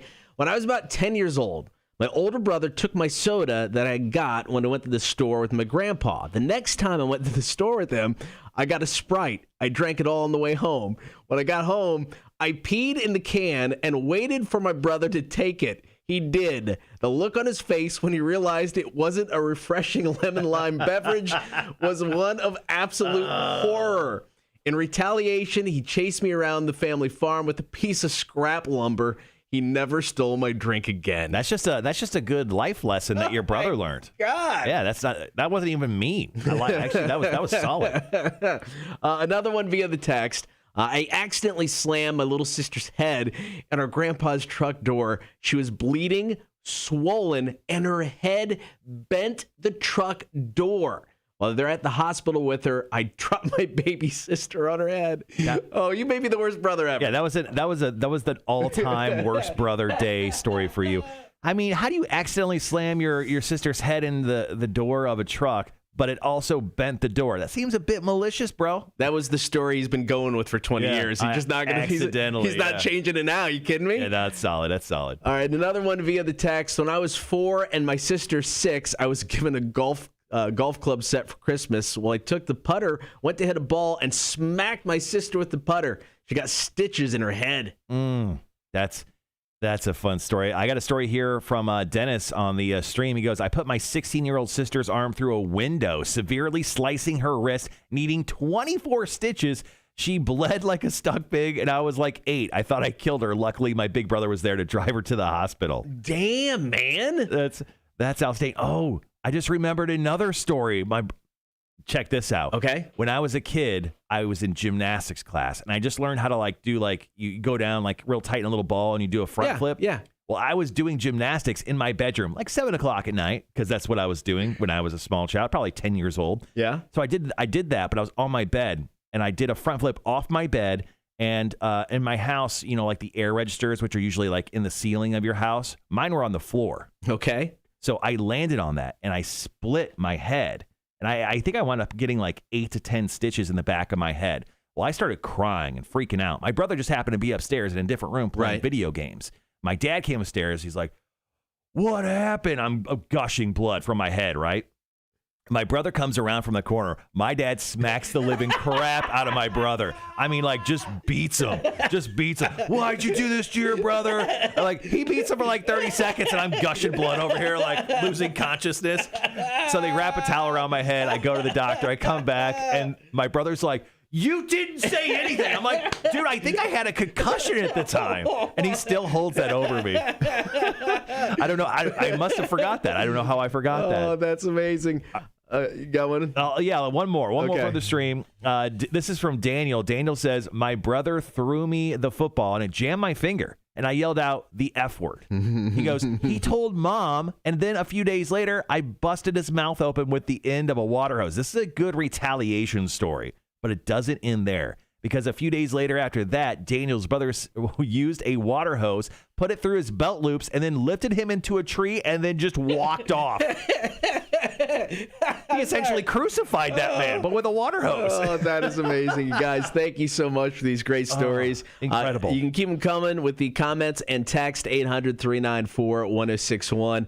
Looking for those stories about the time you physically hurt your sibling or they hurt you. Comment and text 800-394-1061. It's the Cotter and Marshall Show. Here's Shine Down on Rock 1061. Dude, I totally forgot about that story. Yeah, I do. I front flipped off the bed. And my poor brother, got the shit kicked out of him by my dad. Oh, that's too funny. Oh, so sorry. Sandy goes, yes, Wanda just took a doggy out for a walk. Very nice outside, taking the kids. Mamacita making the switch to Twitch. I'm not very computer savvy, but I'll give it a shot. We appreciate it, Sandy. Give us that subscribe. We live off of it.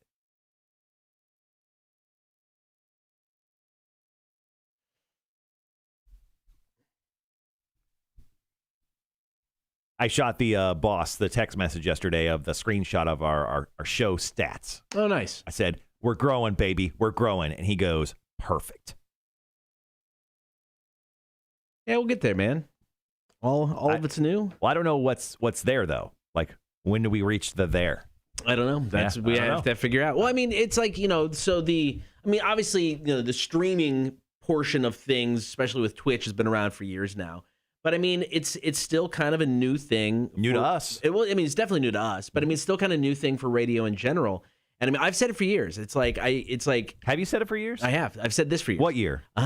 For many years. Oh, okay. So of all like the medias, print, television, radio. Radio is the one that can use, I think, the internet to its best advantage when it comes to growing an audience. I mean, yes, news can slap videos for news reports. They can put, stories up on the internet. The paper can put stories up on the internet. Mm-hmm. But I mean, radio, especially we're lucky enough where we have people in this building, who work locally. If you have people, I mean, it's another extension to reach the audience, and doing it like, with this or other shows that stream like this. I mean, it's just another way to connect with the listeners, and TV can't do that. I mean, you're not going to see, a newscaster or reporter, hanging out for 4 hours on a stream unless it's a hurricane and they're doing weather reports.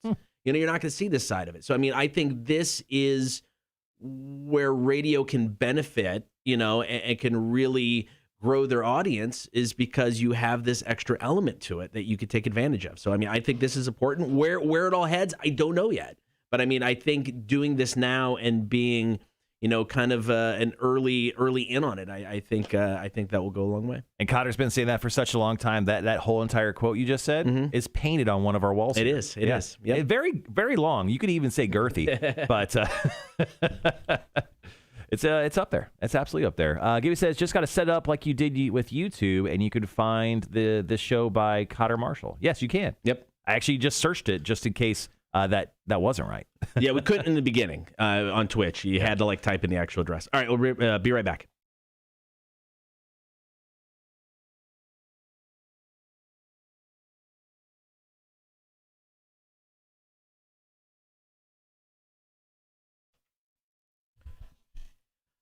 Happy Friday, Cotter and Marshall Show on the stream, Facebook, YouTube, and Twitch. Be sure to like, follow, and subscribe. Once again, thanks to everybody for the comments, for the texts on our... Great stories today. So many great stories. The time you physically hurt your sibling or they hurt you. All right, we're going to move on, and I guess maybe you could use this if you hate your sibling. 4 ways to deal with a coworker you hate. Chances are there's only 4. Well, you want to keep it short and to the point. Oh, okay. If you can't solve the problem after these 4 things, maybe it's just best if you move on. Gotcha. Because I mean, I think we all have had in the past, at least once or twice, coworker that you just didn't see eye to eye with. Jake Thompson. Well, I mean, that just goes without saying. Right. But these are 4 things you could do. Now, they're saying if it's to the point where it's just best for you guys to stay separated, these 4 things aren't going to help. That's why I like the fact that we're here during the day where Jake Thompson isn't. because he rarely shows up to work. Well, he's banned from the studio anyway. Also, good point. I mean, that held over from years ago, so it stays in the place. We hold now. a grudge. We so hold a grudge. So 4 things that you can do if there's a coworker that you hate. Here's how you deal with them, and we'll see if this works. See if you think they make sense. So thing number 1: start with empathy. Be open to the idea that you might be part of the problem. Ugh, that's tough. That's tough for me. But even if it really is all their fault, think about what's causing it. We've all had a stressful year, and things might be going on behind the scenes that you don't know about. So, I mean, I think basically that one I look at and go, are we just being too hard on this person and maybe judging them too quickly? Yeah, I hate that one. That's terrible. We're calling this advice? Yeah, they're tips. They're tips. Yeah, I mean, my hatred for any coworker 100% is on them. That's not on me. I'm infallible. I am the Judas, the Jesus, whatever you want to call him, of this company, of DBC Savannah. 99.9% of the time. I am great. No, it's not going to that at all. Okay. It's not one person's fault. I mean, majority of the time, both people, I mean, they both come into a situation thinking they're right, and I think that can blind you into seeing the other person's side of it. Just like sexy time, it takes two. I see what you're saying. Right. All right, yeah. Exactly. Why don't you just bring up that analogy? I would have listened to it. Yeah. Continue, though. But I mean, I think to really get past the problem, you have to be willing, and I agree with this 100%. You have to be willing to think, am I part of the reasoning behind it? Because I would say 99.9% of the time, yeah, both people are at fault. No? Probably. It just really depends on the situation. But yeah, I mean, people generally always think they're right. Yeah. Not me, but me. You know, and heads will be butted, but that's just the work environment. Gotta get through it. That pain usually causes a better product. Sometimes. All right, number 2 on this list. Decide if you should confront them directly. Some people respond well to it, and some don't. So before you try fixing anything, figure out how direct you want to be. Right. Well, actually, on the stream right now, Raven Dantes comes up with a few ideas that you could confront them directly with. Directly or indirectly, your call here. But he said maybe use a stink bomb. Or maybe just let the air out of their tires. Sure. Or just fill their cubicle with balloons, which is just hilarious. Now, the balloon thing, I mean, that's going to put a smile on somebody's face. Right. I mean, I think stink bomb might be a little rough. When have you ever saw balloons and frowned? Right? That's just it's a happy thing. Balloons are always connected with a joyous occasion. Yeah, no, I agree. Yeah, that's a great way to confront someone. That's a balloon. That's a good way. And if I could put them in a balloon and make them float away, that's probably the best case scenario. But I mean, when you confront somebody, I mean, because you can confront somebody that, you know, they're instantly going to get defensive and angry. You can shut up. You can confront somebody that is going to just utterly take it personal and maybe break down and cry. Right. I mean, confronting somebody is always a dangerous situation, in my opinion. Yeah, if they're an emotionally fragile person, which is most people that work in radio, usually confronting someone is not the best idea. All right, we got 2 more suggestions on how to deal with a coworker you hate. That's coming up next. Also, we are going to talk Big Money Monday. Ooh. It is the Cotter and Marshall Show, Rock 106.1. I would like to invite the newest member of the Twitch family to the stream. Yes, Mamacita Sandy Lynn has made her way over to Twitchland. Welcome to Twitchland. Way to go. What's up, Mamacita? You somehow got sexier. What's up, lady? Make me some guacamole. Wait, I should make you the guacamole. That was sexist. I'm sorry.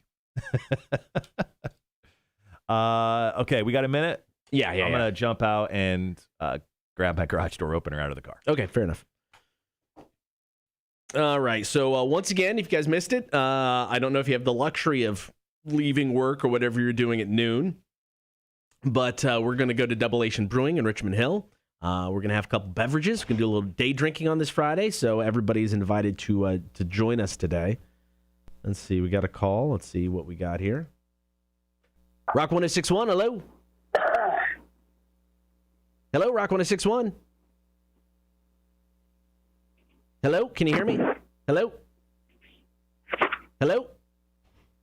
All right. Is somebody there? We got butt dialed. All right. Don't know what happened there. But the call came through. That's a plus. But anyway, Debolation Brewing, noon, beers. See what else we got here. This killed over and died. They just killed over and died. Sounded like that may be legit. Maybe I shouldn't have hung up. I feel bad now. So we had a call. Ooh, another call. It's the same guy. I answered it, but I don't think they heard. Oh, Let's try this again. it's up. Rock 1061, hello? Hello, Rock 1061. Who's this? Hello? We have your family member. They're in the trunk of the car. Going once, twice. Hey, what's up? And he wasn't talking to us. He was just talking to himself. All right. Well, that's going well. Going well. Let's see. What did I miss? I just jumped off for a second. I can't believe I made it. I'm so stupid when it comes to this stuff. Thank you for your help, Gibby. Gibby is the man. True story. They just keeled over and died, sounded like. The caller. Yeah. It's kind of working. It's kind of working now. Phil goes, LOL, you guys picked the one Friday I'm not working, a half day to day drink. Yeah, man. Sorry. It won't be the last. I mean, honestly, no, it won't. We have an issue. You say issue. I say passion. It's a passion. Well, speaking of that passion, we do have Stephanie in from Scofflaw Brewing Company coming up here in just a little over an hour. She'll be making her way into the studios. Yeah, that'll be good. Excited about that. So, coming up, we're currently in commercial break here at Rock 1061. We're going to come back. We're going to wrap up our discussion on how you deal with coworkers you hate. And then top the 8 o'clock hour, we're going to talk about your wake-up jams, do the Fire Away Friday, talk about throwing axes. My guy reached out to me. Very excited. Yeah. I've been first choice. Been chatting it up with mine like all last night, talking some wrestling. Nice. Yeah, it was good. He was the one that told me about all the firings. Oh, really? Yeah. And then the bottom of the 8 o'clock hour, we'll play trivia. Then we'll do some beer. We'll do Marshall's Music News. Then we'll wrap up the show. Nice little solid Friday. Agreed. To work us into the weekend. Now, it's really up to you guys over the weekend. We need your help. We need drunk line calls. So if you're drinking this weekend, do not forget to call. Leave us a voicemail. We knocked down the rings, didn't we? Is that what you told me the other day? We knocked down the rings from 10 to 6 or something like that? Something like that, yeah. So it only takes like 6 rings before the voicemail hits instead of 10. And then, Big Money Monday, which we'll talk about here in a minute. Yep.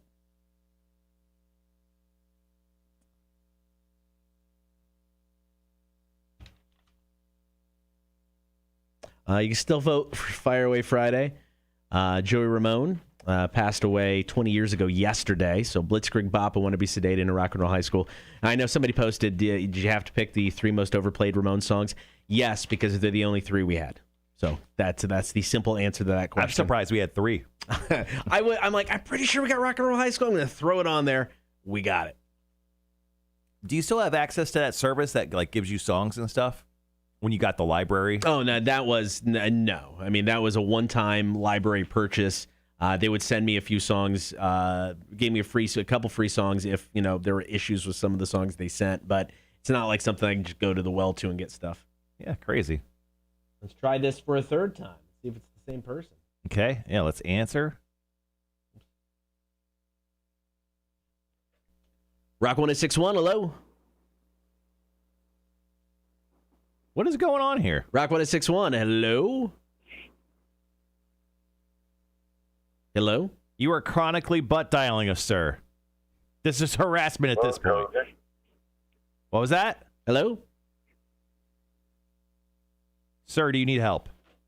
Well, Cotter just hung up on No, us. he hung up on me first. Oh, okay. I don't know what's going on with that guy. I hope he's okay. Now I'm worried. Yeah, I think he'll be fine. Gibby says, want me to email you some more songs? LOL. Sure. Charles says, I want to be sedated is his choice. So okay. Put that towards the sedated choices. All right. That I think we'll put that in the lead. Let's see. A tie. I don't know. I mean, What's the Sheila song? Sheila was a punk rocker? Yeah. If we had that song, that would be my choice. If we had some of the other stuff, I would definitely put it on the list. I don't have it. And it's like some of those songs, we just don't have access to good qualities. I mean, I could record it off of YouTube, but it's going to sound exactly like you recorded it off of YouTube. Yeah. I don't want to do that. Red says maybe that guy's drunk dialing you. That could be true. That actually could be true. Whoops. It's Tim trying to work his iPhone. Yeah, that's harsh. Charles with the extra burn on Tim. Without a doubt, Tim will be on the show next week. Yeah, to jump on and answer to his crimes against our show. We should put Tim on trial if this stuff keeps happening, and then let our listeners decide and make him do a Torture Tuesday. Genius idea. Gibby, yeah, I was thinking the same thing, but they're not even saying hello, hello, hello like they're trying to call us, because I was thinking the same thing, that they couldn't hear us. Yeah, he's literally saying nothing. Yeah, he's not saying anything, so I don't know if that's it or not. Yeah. So. Interesting. But no, I don't hate this idea about Tim on trial. We do the trial of the century. It's Rock 106, or no, it's the Cotter and Marshall show versus Tim the engineer. Well, I mean, are you going, am I defending Tim and you're bringing the case against him? No, we're defending ourselves. We're Okay. representing ourselves in court. Okay. And it's the case of Cotter and Marshall versus Tim the engineer. And then what we'll do is we'll have the listeners decide, try to be impartial. We'll have the listeners decide, on who's at fault. Once we decide fault, the person at fault has to do a Torture Tuesday. As long as Tim is cool with it, I'm fine with it. Tim has to agree, yeah. Yeah, I mean, I don't want to force anything on him. So. Gibby, please verify that idea. Put it on record, please, and then bring it back up next week, and then we will talk to Tim. As our official show historian. Yeah, show historian. And, note keeper. Rhett, immediately, guilty. Be impartial. Oh, Charles, do not apologize. Immediately, Charles goes, sorry about writing Tim. Been dealing with trying to implement engineers' horrible plans for years. Can we pick the torture? Yes, you can pick a torture out of like 3 different tortures.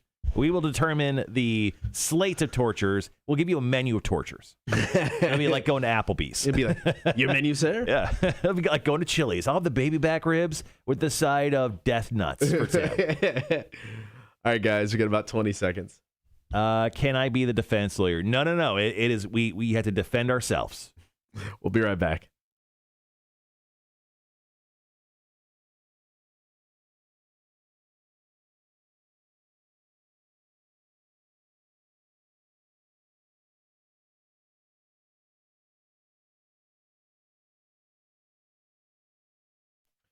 Thanks for hanging out this morning on air and on the stream. Of course, you can get that stream, Facebook, YouTube, and Twitch. Be sure to like, follow, and subscribe. Mm-hmm. All right, we're giving us out some pointers. 4 ways to deal with a coworker you hate. Number 1, start with empathy. Number 2, decide if you should confront them directly. So number 3 is look for things you have in common. Anything. Even if it's just a show you both like, even if it's just a TV show you both like, or try to include them in something like drinks after work, sometimes extending an olive branch can turn things around fast. See, I like this because if it's a coworker you hate, you bring him into your inner circle because keep your enemies closer. Am I right? Yeah? And then you find their weaknesses and then you destroy them. Cotter, I like this. Is the best one you brought up. How is this number 3? I don't know. And here's the thing. It's funny. I'm not a fan of this one, and here's why. What? Here's why. And and you make a valid point. I'm not saying your point is valid, but my thing with this is my after work drink time. That's me time, man. I want to spend it with people I enjoy, people I enjoy talking to. Is that why you hang out with no one? Pretty much. Yeah. But I don't want to bring somebody that at work I don't want to deal with into my after work time and have them just be another person now I don't want to deal with when I'm trying to enjoy myself. So immediately when I started thinking about this, so we both don't like Jake Thompson, right? Yes. So here's how I extend an olive branch to Jake Thompson, which also includes kind of a trap, right? So here's what I do. I tell Jake Thompson about how much I love chicken McNuggets, right? Yes. From McDonald's, because Jake Thompson loves those. And then one day he comes into work and I place chicken nuggets out along the hallway. Like he picks him up, right? I've seen this in a Looney Tunes cartoon. He comes into his office, spring the trap, we kill Jake Thompson.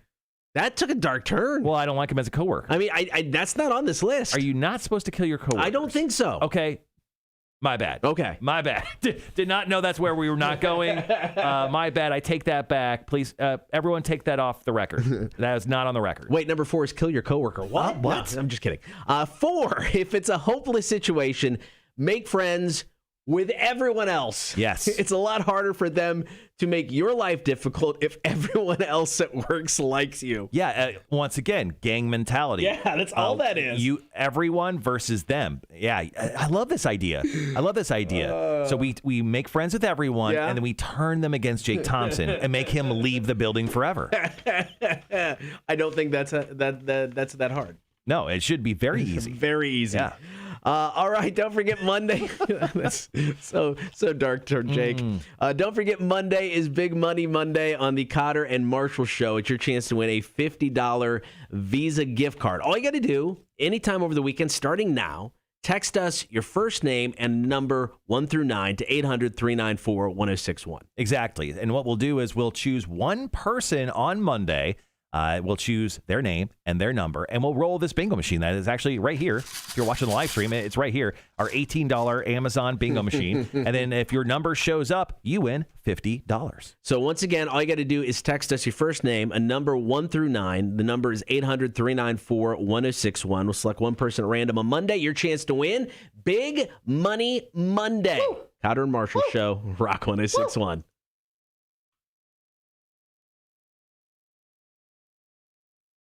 All right, is the same guy calling? Same number. All right. Rock 1061, hello.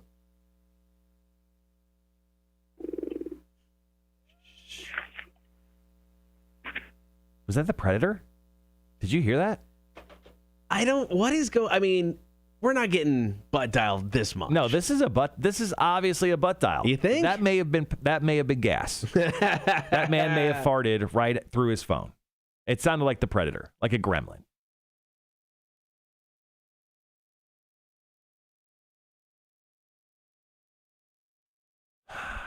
Ooh, fancy.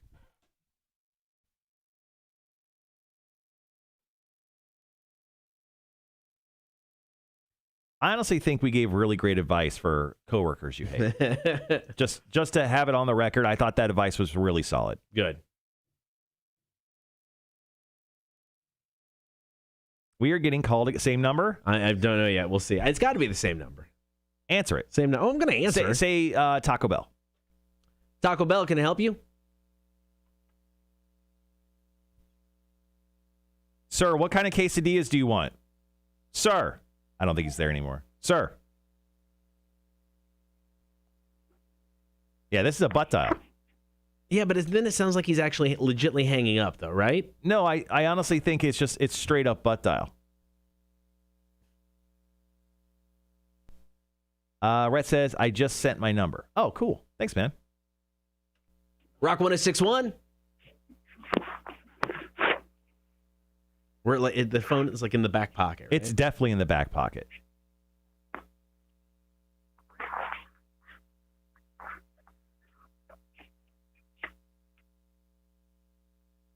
I don't know.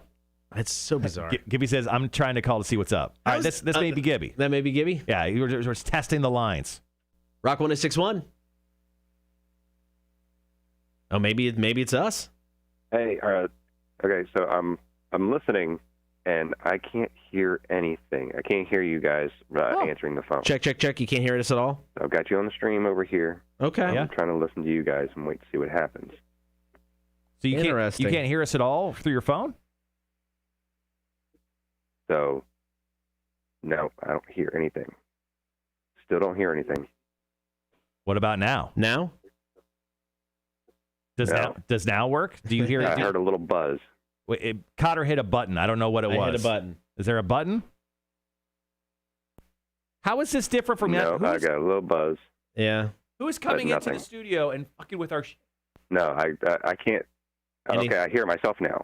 Can you hear me? Hello? How about this? Hello? I got a little, pop. Yeah, the pop is him switching between channels or something. Check. Dude, I don't know. Okay, another little buzz. Yeah, I give up on these phones, man. I don't know. These phones this week.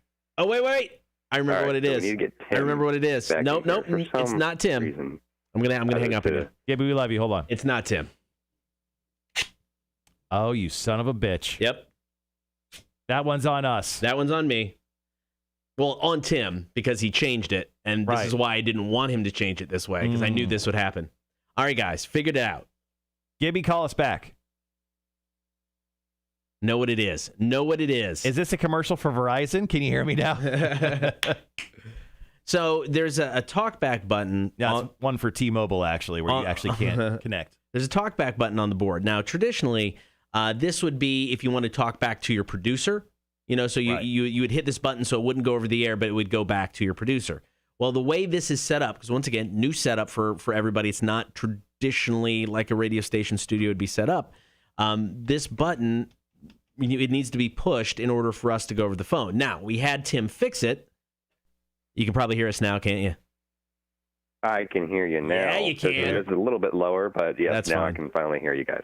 Okay, perfect. All right, so we have this talkback button deal that's essentially, imagine you had a friend who was like, dude, I'll build you a radio station. And you're like, what's your background? He's like, well, dude, I've been working real hard as a landscape guy, and I just have a passion for radio. And this is essentially the station. This is what we have in the studio.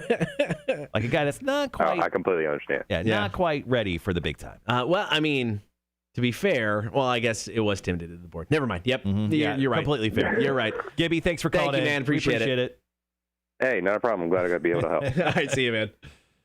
It's a good crowdsourcing. This is why I love the stream. Good crowdsourcing. Yeah. So anyway, when we initially didn't have a board in here, a traditional radio board like we have now.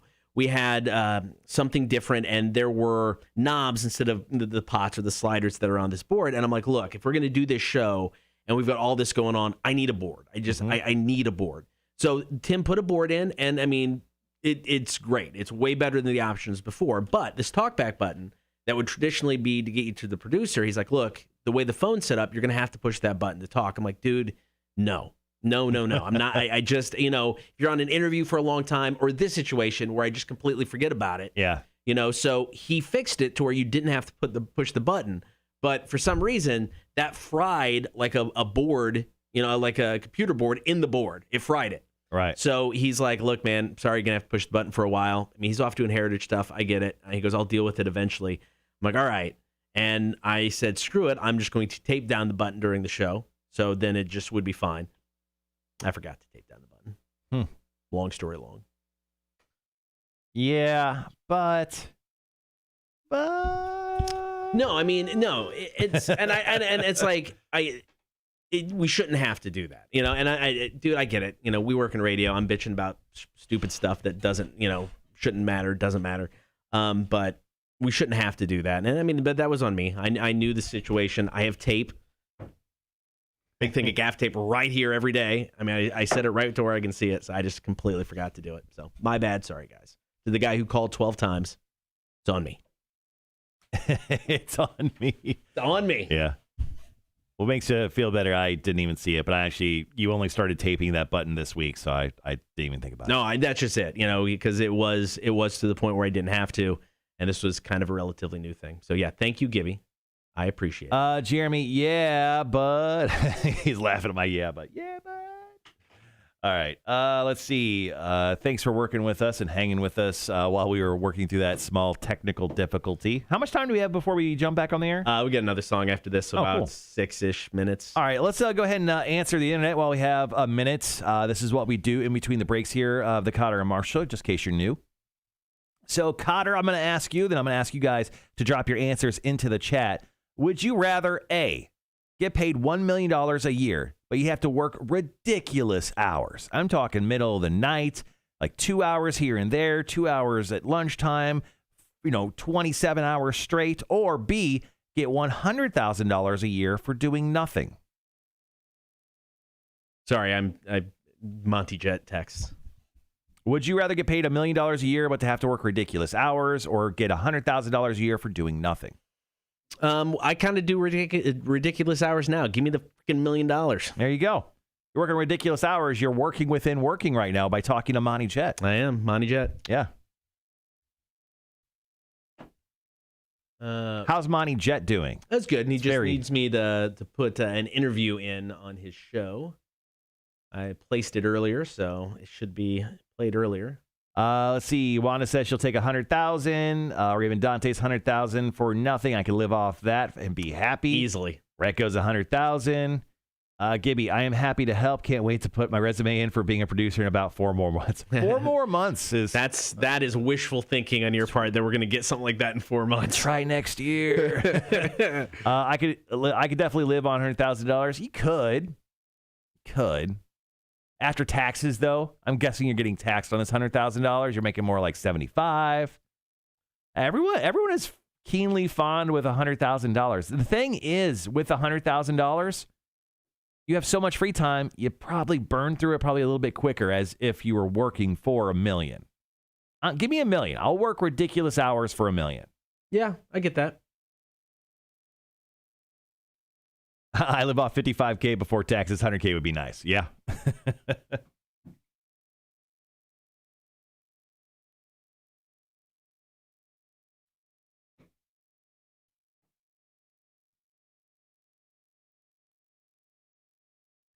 Did you see all those updates on that FedEx shooting this morning? No, I didn't see any updates on it. There was 8 people killed in a FedEx. Okay. I mean, I saw that. Yeah. So. Yeah. I just woke up to what was it? At least 8 people killed and multiple others injured shooting at a FedEx facility near Indianapolis International Airport last night. That was at 3 a.m. That's crazy.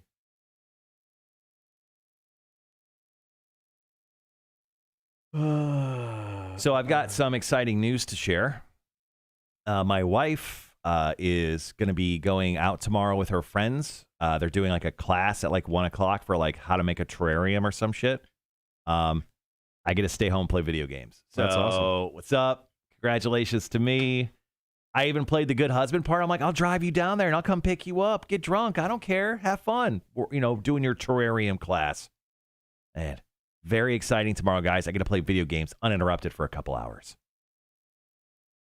Gibby goes $1 million a year. Nothing wrong with working weird hours. Yeah, exactly. Nothing wrong with working a little variety. Exactly. Yeah, being that Cotter and I work kind of split shift anyway. I mean, we both wake up, I don't know, around 4 or 5-ish, and then we work till noon, and then we fall asleep for like a small nap, and then we get up and work probably till closer to 6. Yeah, I'm totally fine with working some weird hours. Bring it on. As a kid, I was a paper boy for 7 years. I used to wake up at 5 a.m. every single day between the ages of 10 and 17. I'm totally fine with some weird hours. Yeah, I'm good with it. Yeah. Yeah, it depends on the job. I mean, I don't want to be weird hours and, I don't like crazy, weird, manual labor type stuff. I don't want to be Mike Rowe. I don't want to do I don't want to film dirty jobs the entire time and be down on like the sewers of New York, like fighting off rats for my life. That's true. Let's don't wait a year. Come on back. Thanks, Monty. Love listening to you, so thanks for having me. You bet. John Robertson with Hargray, sponsoring the Monty Jet Morning Show. All right, there you go. Sorry, guys. You're hearing the one and only Monty Jet. The Monty Jet Morning Show, is it back? Just this week for the Heritage. Good old Monty.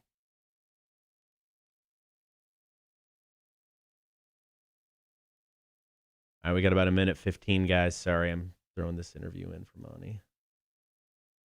I don't think they're worried about it. That's good. The pressure's on you, man. All right, guys, so we're finally into the 8 o'clock hour. 8 o'clock hour today. Our next bit is we're going to talk about what would your wake-up jam be? This comes from a story that we had about determining on your mood, I guess, or certain songs that wake you up faster than others. My song choice is outrageous. Yours is crazy. I don't wake up to a song, but I found 3 options. And they're so the total opposite of yours. I mean, not even in the same ballpark. All right, guys. Okay, just about 30 seconds. And then in the 8 o'clock hour, we're going to do Fire Away Friday. Obviously, we've been talking about the Ramones. We're going to play a Ramones song, and then we'll play some trivia to wrap up the 8 o'clock hour, then beer for breakfast time. Can't wait. All right, guys, be right back.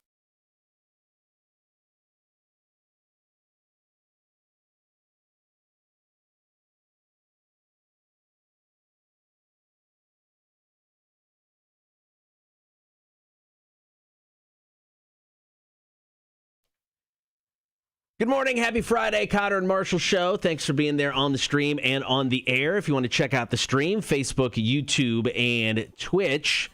So a new study has come out of Australia, and it turns out that it's better to be woken up by a great song, a song you love, than the traditional buzzing noise of an alarm. So they're like, and if they said, make it a positive song. So like if your favorite song is Hurt by Johnny Cash, don't use that one. Okay. Make it something a little bit more positive, maybe a little upbeat. Right. That's going to get you going. Like the Polyphonic Spree. They're the most upbeat band ever. That is true. But something that's going to get you going when you wake up each and every day. And you know what? This makes sense because when you hear that of a traditional alarm, you're like, I want to go back to bed. That's honestly what I use every single morning. I don't use music. That annoying beeping sound, like literally, it's like a shock to my system. I jump right up every single morning. Now, they said they kind of tested this theory out because in the study, people had to play a video game involving fast reflexes right after they woke up. And the people who woke up to music did better than the people who woke up to a classic alarm. So, I mean, I like this idea because when I get up in the morning, I just want to get up and kind of be ready to go.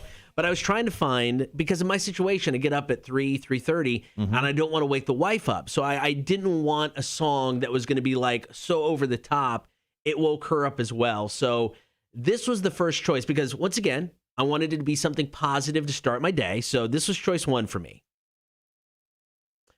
Little Queen, Don't Stop Me Now.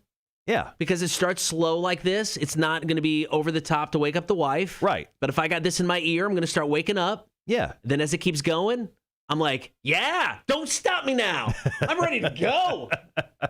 I mean, how long do you let the alarm go? Better question, because with the beeps or even the alarm, I would only let it go for like 5 seconds and I'd stop it. I wouldn't let it play out like this. I wouldn't either until it was this song. Right. I mean, I'm ready for my day. Right. But I mean, you probably never get to that point in the song because you're turning it off because you don't want to wake up your wife. Maybe I don't care because I'm just rocking out the Queen now. All right, so maybe this plan backfired. Yeah. Maybe this was not the way to go. Next thing you're going to start doing is talking about aliens at 7 a.m., maybe even 8 a.m. So another song I had, and this is just one of my favorite songs of all time. But once again, it starts low, but there's build up to it. Volbeat, A Warrior's Call. Because, I mean, you got this little bit right here. It's a bit heavy. It is. It's heavier than the last option. Right. But, once again, I don't think it's overpowering where it's waking up the entire house. And I just love the song, so I'd be happy to wake up to it. Yeah, it's got a nice little groove to it. Like, right. Yeah, if it just started with the groove as opposed to, like, the drum beats, yeah. I feel like I'd be getting invaded by, like, a tribe of some sort every morning. Wake up just to a nightmare. And then this one is just if I really need to feel better about myself. So maybe I said I had a bad night, the night before. Right. And it's like, man, I just got to feel good about myself when I wake up tomorrow. Sexy and I know it, man. Yeah. Oh, I know it. I know you do. I know you do. Interesting choice. So, I mean, a wide range of songs. Yeah. If you guys are watching the stream right now, Cotter's dancing, and it's not great. It is not great. You could turn that down now. That's fine. Gibby on the live stream says, my alarm is the cycling song from Pokemon. So those are my choices. Mine were like, let's not wake up the house, but let's get me going in a positive mood. You picked one, and it was in the complete opposite direction of mine. So when I was going to college, right. When I was waking up, maybe this is why I failed out of college. This is why I quit college, because I had to wake up to this song. I don't know why. I used, do you have it ready? I have it ready. I used this song right here.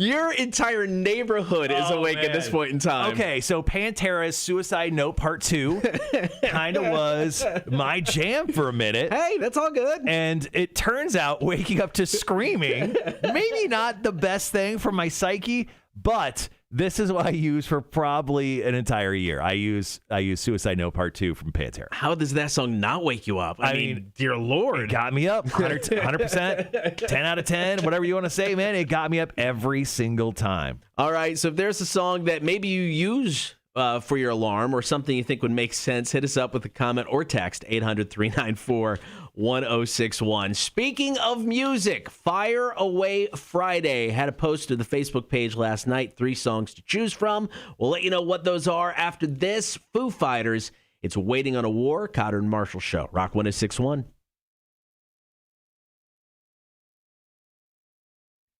Dude, Suicide Note Part 2, man. I was like, Suicide Note Part 1, if you've ever heard from the Great Southern Trendkill. I mean, that album, Part 1, was just like a very slow, melodic Pantera song. And that one wasn't. And I was like, I'll just wake up to this. Definitely not. It was my jam. It was my jam in the morning, man. Anything from Bullet for My Valentine, says Sandy. You know, Gibby, I think that cycling song, the one you mentioned, isn't that like the song they use when you're like playing Pokemon Go? I played that for a second. I can hear it kind of in my head. Let's see. Oh, we had a couple people text in with their numbers for Big Money Monday. Thank you, Meredith and Rhett. Thanks for chiming in with those. Remember, we're giving away $50 on Monday for Big Money Monday.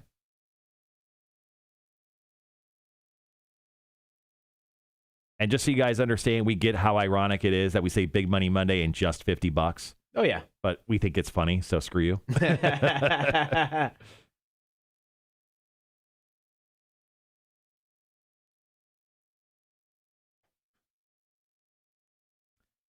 Phil goes, I used to have my alarm be the part of Dumb and Dumber where Jim Carrey says, hey, want to hear the most annoying song in the world? Oh, man, that's awesome. For a minute, I would wake up. My alarm was set to Rise of the Phoenix from Tenacious D. I had that song as well. That was obvious. That was within the last 5 years. I used that, but right now I just use the beeping. Yeah, I don't know. I use one of them. What's my alarm? And it's not just the traditional beeping. I use this one. Let's see if I can find it. Or I can play it. Actually, I have my alarm set to Rise of the Phoenix. Why does it beep?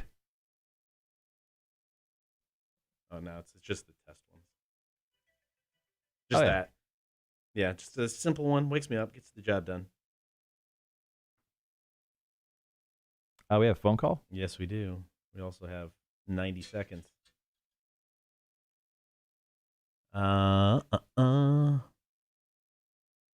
Just answer it. Say hi.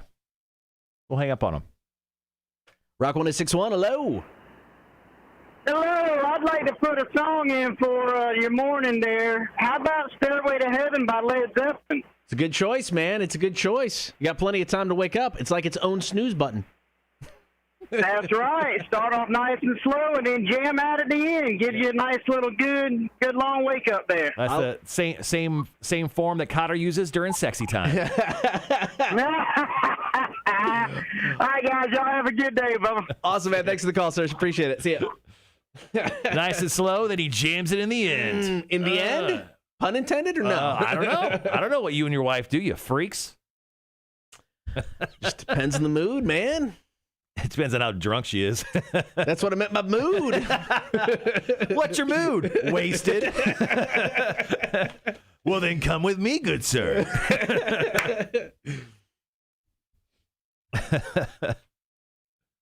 I'm going to mention beer for breakfast here. We got some time, and this is typically a shorter break. Where are we at?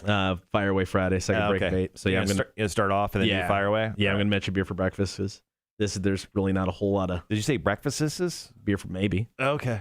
Are you hungry today? Where's beer for second breakfast? Are you going to get hangry again today? No, I'm good. You eat a beef stick? I did. Yeah, I knew you did. Delicious. Fucking meat hound. Give me the stick. Good old Cotter, meat hound Reynolds. We'll be right back.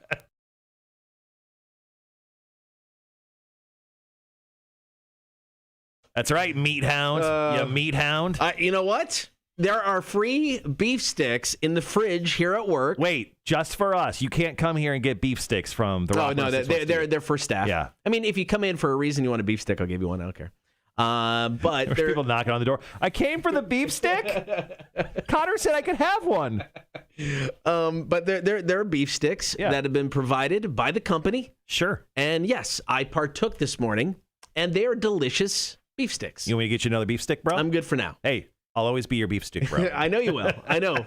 And my wife knows that too. And I think it frustrates her to no end. Excellent. All right, coming up today at 9 o'clock, we've got Beer for Breakfast brought to you by Coach's Corner in Thunderbolt. Stephanie from Scofflaw Brewing is going to be in studio today. I do like Scofflaw, definitely known for some of their IPAs, the Pog IPA, the Basement IPA, all good stuff. They did a nice line of milkshake IPAs. So I'm hoping and assuming she's bringing an IPA, but I don't know. I'm excited to see what she brings in this morning. So she'll be in studio here in about 45-ish minutes for Beer for Breakfast. Once again, brought to you by Coach's Corner in Thunderbolts. All right, so today is Fire Away Friday. This is where we post to the Facebook page on Thursday night, and we pick 3 songs. You guys get a vote on the song we play. Last night we posted that yesterday was the 20th anniversary of the passing of Joey Ramone. Wait, he's been dead for 20 years? Yes. Jesus. 2001, dude passed away. He wasn't even 50 yet. I mean, super young.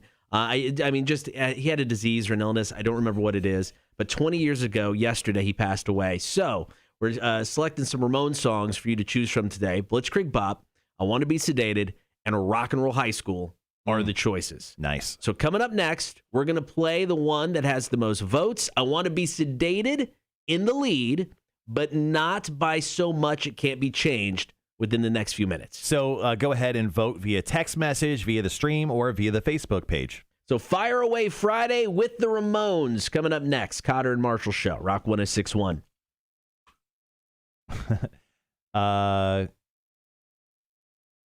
Let's see. Gibby said, send it to the rock phone. I don't know what that means. Maybe. Guys need to calm down on the Coke. Okay. Giggity. Any Metallica song, there's always an 8-minute intro for you to wake up to. Good point.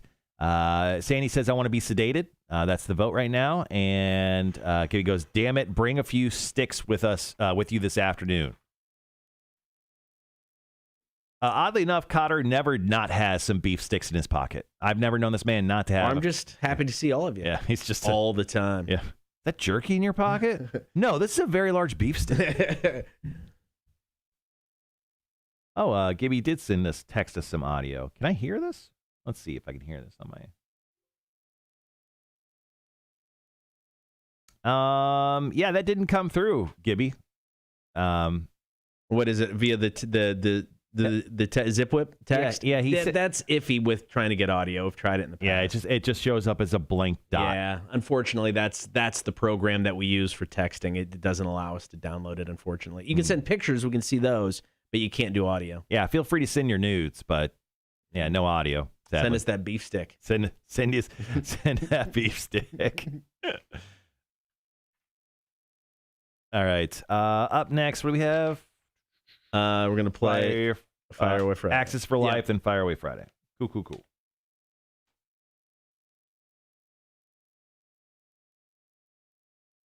How much time we got?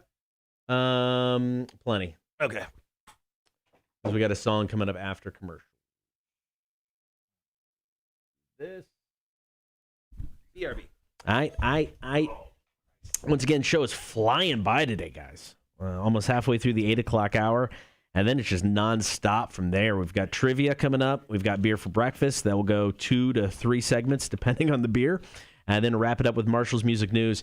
He's got a story today. It is such a ridiculously funny story involving The Offspring and Guns N' Roses. You're going to want to stick around for it. It's pretty funny. So that's coming up, of course, at the 9 o'clock hour, bottom half of the 9 o'clock hour. Let's see. Excuse me, guys. So we're going to talk Axis for Life here in a bit, and then play our Fire Away Friday song, which looks like it's going to be I Want to Be Sedated, which is a solid choice.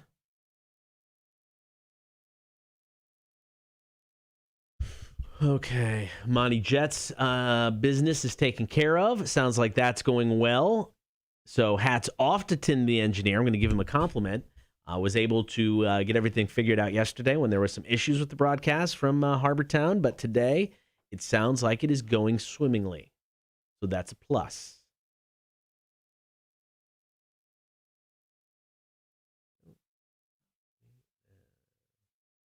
Yeah, it says audio attached to your text in, but unfortunately, it just doesn't allow us to get to it.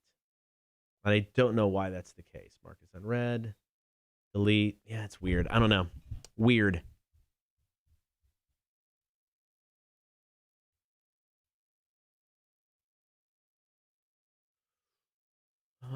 One of those is going to have to go. No, that's going to have to go. I'm going to get rid of that now. Don't need that. Nope, maybe we do. Sorry, guys. I'm talking to myself again.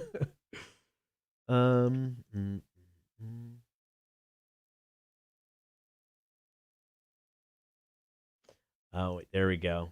Problem solved, guys. Problem solved. Trying to move around music to make it work for trivia when we got to take the call and usually have to play a couple extra songs more than we normally would in a row. So I'm moving stuff around to make sense. Got it. Feel good now. All right, there we go. All right, so we've got Theory of a Dead Man coming up after commercials. After that, we're going to play our Fire Away Friday song. We'll talk Throwing Axes for Life. And then we'll get set up for Are You Smarter Than the Community College Dropout, brought to you by Rotten Little Bastard Distillery. All right, let's see who's playing at Coach's Corner this weekend, because they are a sponsor for Beer for Breakfast. Let's see, where are they? Concerts. This weekend at Coach's Corner. See, tonight you've got Charlie Fogg.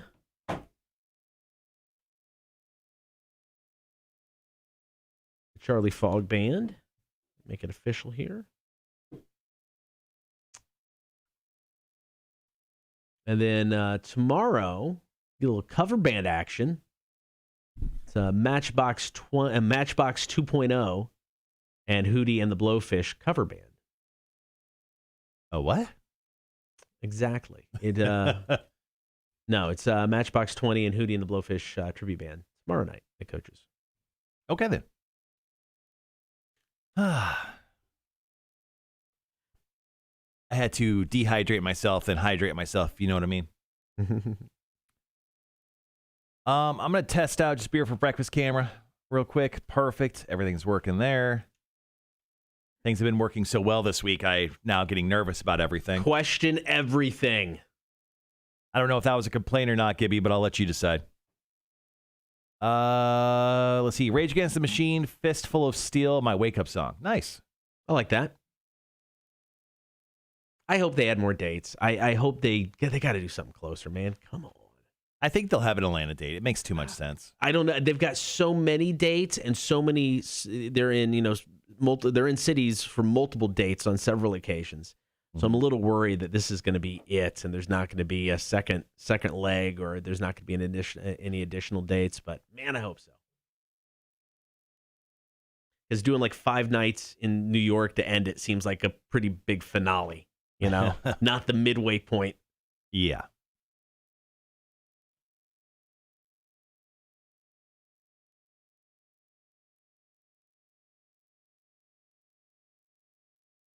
No diss on Tim. All good. Good. Thank you for confirming.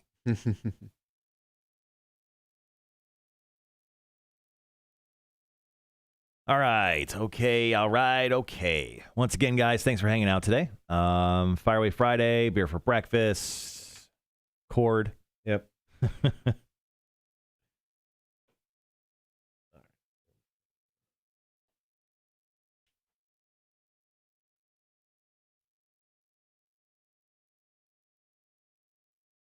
Actually, Got about 2 minutes. there it is.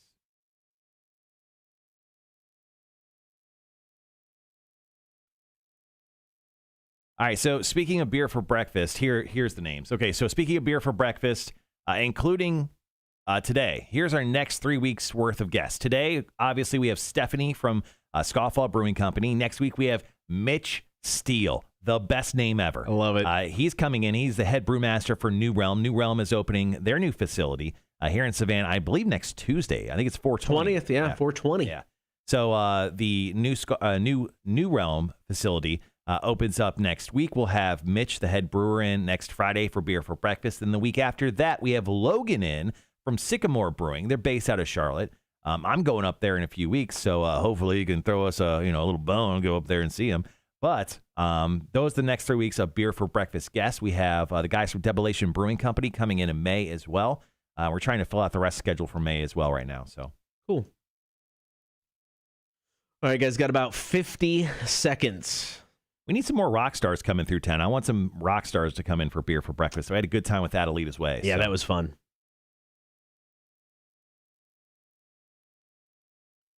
I was actually going through some of our YouTube stuff yesterday, and the Adelita's Way Beer for Breakfast is our most watched cutout Beer for Breakfast segment. Okay, I get that. Mitch Steele is a great wrestling name. Yes, it is. Or porn name. Go either way with that.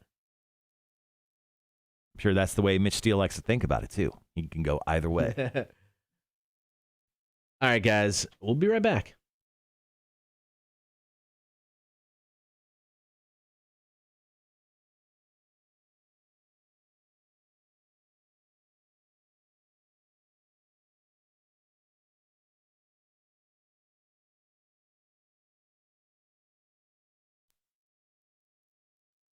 Thanks for hanging out this morning. Get that stream, Facebook, YouTube, and Twitch. Like, follow, and subscribe while you're there. You can also listen by downloading the Rock 1061 app. You can get us on your in-home smart speaker and at rock1061.com.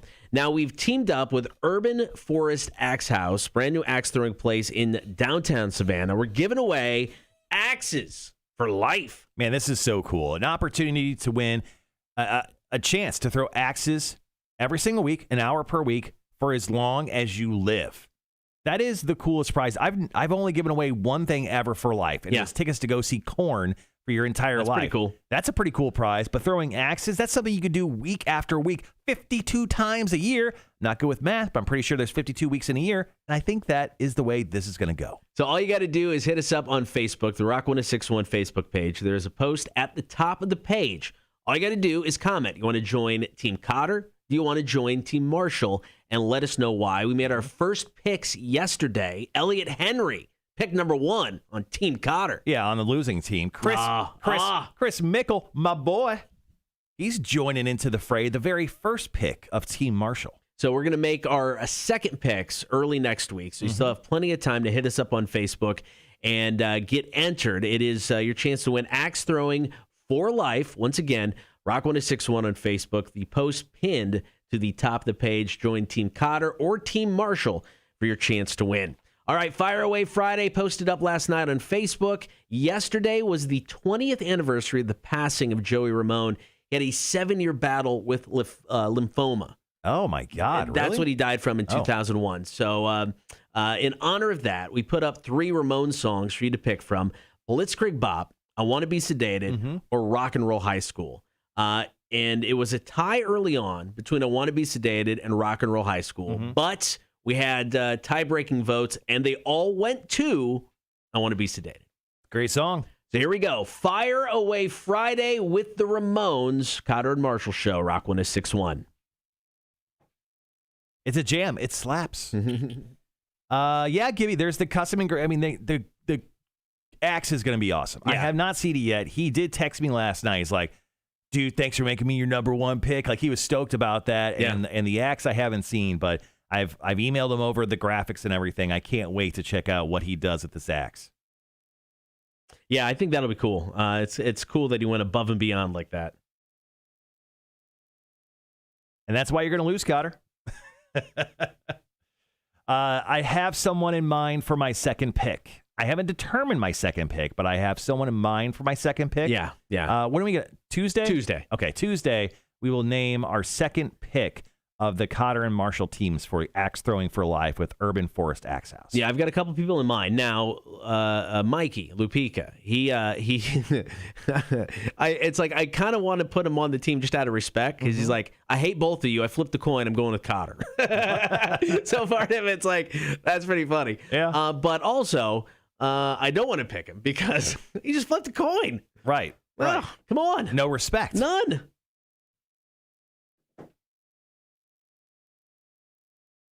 Also, I need, there's some ladies who've commented on that post, but we need some more ladies. So, ladies, if you want in on an opportunity to throw axes for life, to win that opportunity, then please go comment on the post because I definitely want to have a good mix of my champions when it comes to gender. I want some ladies out there who can sling an axe. Yeah. Enter now. I think it'll be fun. May 1st is going to be a lot of fun, regardless. Oh, yeah. It's going to be good times. You're going out twice that day. You're going to do Extreme Monster Truck Spring Nationals later on that night. That's true. I did it last year. You're in. Tagged you in. Like I said, 12 years in, I've never done that remote. We do that remote every year. Go have fun, man. I will. It's fallen on like WrestleMania weekend. Billy did like 3 or 4 years in a row. Yeah, she did a couple. Yeah, she had a good string. So, yeah, it's my turn. All right, guys, be right back.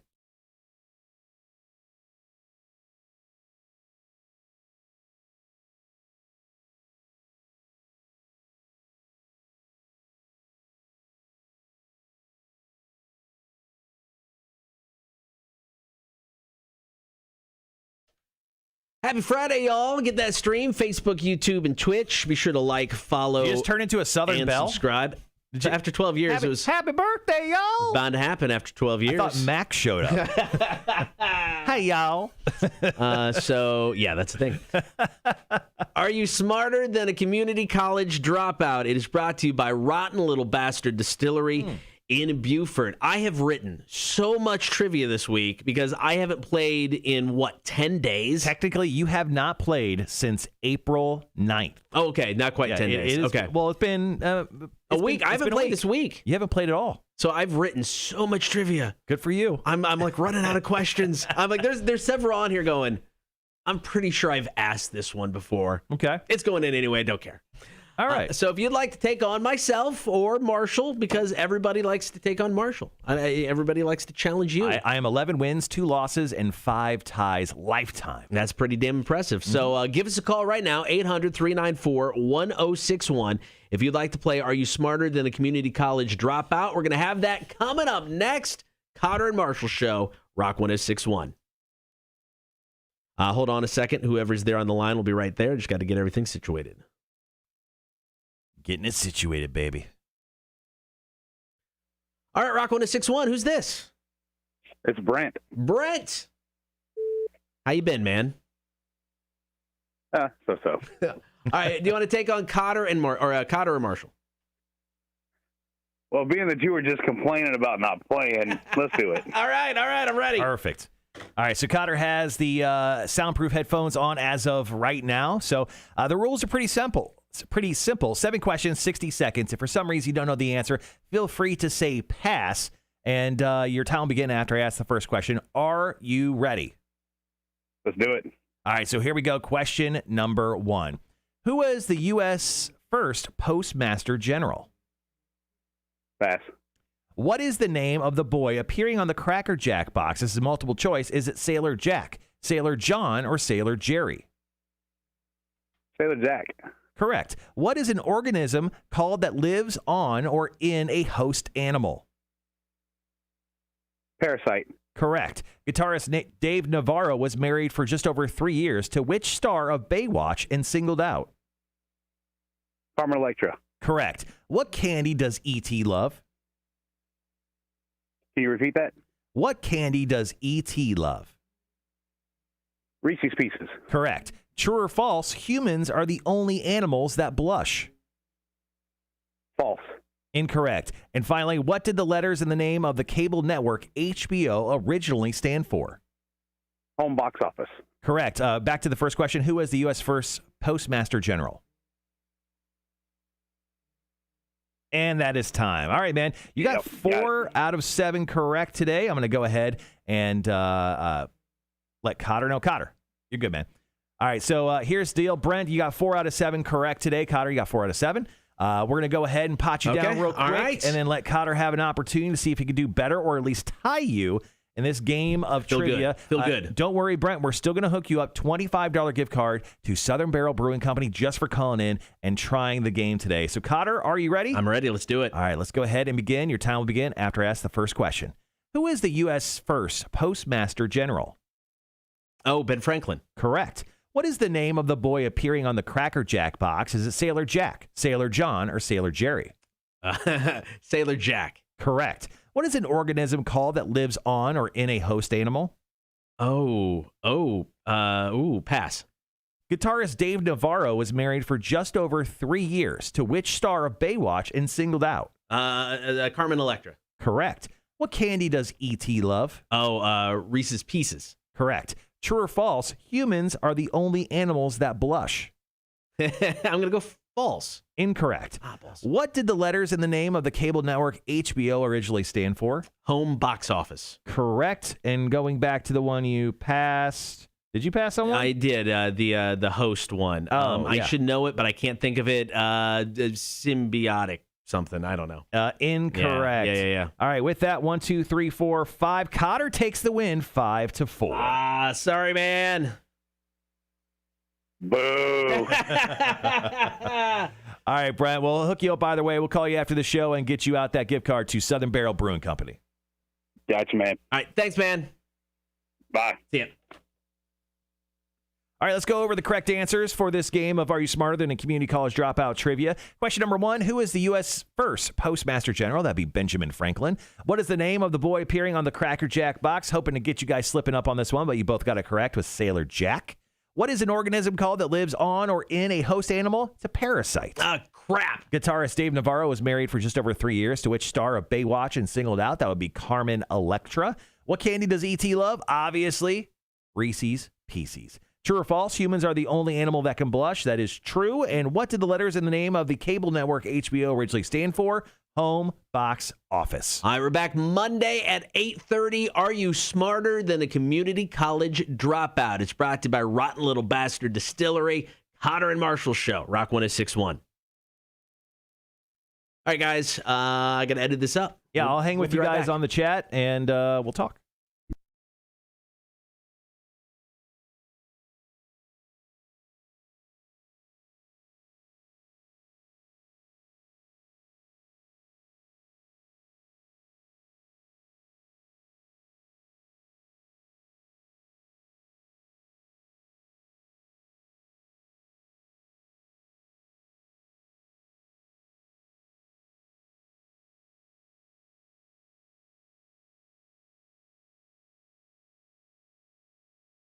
Well, being that you were just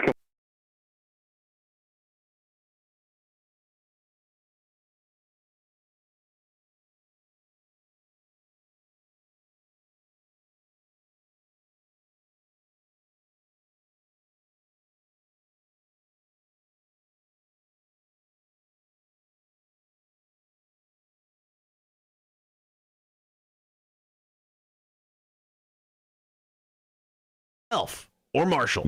Well, being that you were just complaining about not playing, let's do it. All right, I'm ready. Perfect. All right, so Cotter has the soundproof headphones on as of right now. So the rules are pretty simple. It's pretty simple. 7 questions, 60 seconds. If for some reason you don't know the answer, feel free to say pass, and your time will begin after I ask the first question. Are you ready? Let's do it. All right, so here we go. Question number 1. Who is the U.S. first Postmaster General? Pass. What is the name of the boy appearing on the Cracker Jack box? This is multiple choice. Is it Sailor Jack? Sailor Jack. Correct. Parasite. Correct. Carmen Electra. Correct. What candy? Can you repeat that? What candy does E.T. love? Reese's Pieces. Correct. True or False. incorrect? And finally, what did the letters in the name of the... Home box office. Correct. Back to the first question. Who is the U.S. And that is time. All right, man. You got 4 out of 7 correct today. I'm going to go ahead and let Cotter know. Cotter, you're good, man. All right. Correct today. I'm going to go ahead, let Cotter know. Cotter, you're good, man. All right, so here's the deal. Brent, you got 4 out of 7 correct today. Cotter, you got 4 out of 7. We're going to go ahead and pot you down real quick, all right. and then let Cotter have an opportunity to see if he can do better or at least tie you in this game of trivia. Feel good. Don't worry, Brent. We're still going to hook you up $25 gift card to Southern Barrel Brewing Company just for calling in and trying the game today. So, Cotter, are you ready? I'm ready. Let's do it. All right, let's go ahead and begin. Your time. Out of 7 correct today. Cotter, you got 4 out of 7. Cotter, are you ready? I'm ready. Let's do it. All right, let's go ahead and begin. Your time will begin after I ask the first question. Who is the U.S. first? Oh, Ben Franklin. Correct. What is the name of the boy? Sailor Jack. Correct. What is an organ? Pass. Guitarist Dave Navarro was married. Electra. Correct. What candy does E.T. love? Reese's Pieces. Correct. True or false? Humans are the only. I'm going to go false. Incorrect. Apples. What did the letters in the name of the cable network HBO? Correct. Apples. What did the letters in the name of the cable network HBO originally stand for? Home box office. Correct. And going back to the past, did you pass on one? I did. The host one. I should know it, but I can't think of it. Symbiotic something. I don't know. Incorrect. Yeah. All right. With that, 1, 2, 3, 4, 5. Cotter takes the win, 5-4. Sorry, man. Boo. All right, Brent. We'll hook you up, by the way. We'll call you after the show and get you out that gift card. All right, let's go over the correct answers for this game of Are You Smarter Than a Community College Dropout Trivia. Question number 1, who is the U.S. first Postmaster General? That'd be Benjamin Franklin. What is the name of the boy appearing on the Cracker Jack box? Hoping to get you guys slipping up on this one, but you both got it correct with Sailor Jack. What is an organism called that lives on or in a host animal? It's a parasite. Crap. Guitarist Dave Navarro was married for just over 3 years, to which star of Baywatch and singled out? That would be Carmen Electra. What candy does E.T. love? Obviously, Reese's Pieces. True or false? Humans are the only animal that can blush. That is true. And what did the letters in the name of the cable network HBO originally stand for? Home box office. All right, we're back Monday at 8:30. Are you smarter than a community college dropout? It's brought to you by Rotten Little Bastard Distillery, Cotter and Marshall Show, Rock 106.1.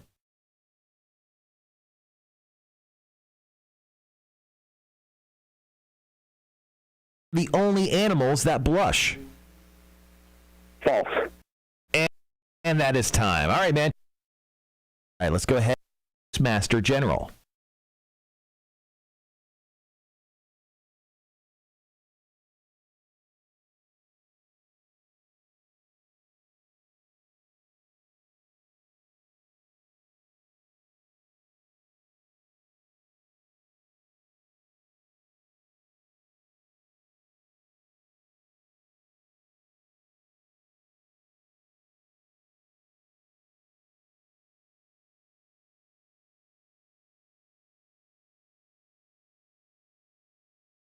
First Postmaster General. Oh. The cable network HBO. The cable network HBO. First Postmaster General. And that is time. All right. But I can't think of it. Symbiotic something. I don't know. Incorrect. Yeah. All right. With that, 1, 2, 3,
All right. All right, Cotter, with that win today, your lifetime stats moved to 7 wins, 4 losses, and 2 ties. Yeah, I'm feeling my groove, man. Yeah, I think of one or Getting it back, Stella? I am. Gibby says he's catching up slowly but surely. Yeah, Cotter definitely will catch up to me, without a doubt. I mean, I'm couldn't stay golden the entire time, Pony Boy. Let's see. Good morning, Greg. Thanks for swinging in. He says Guten Tag. What up?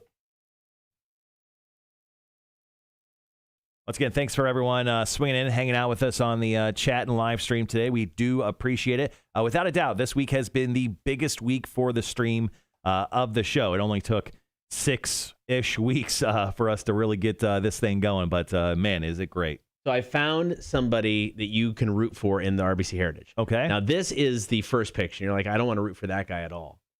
This man has an amazing mullet. Okay, I like his shirt choice too. The flower and the stash, but he's got. I can't even see the stash. He's got he's very blonde hair, so it's hard to see. But he's got the mullet going, and he's got the stash going. That's nice. And he's atop the leaderboard.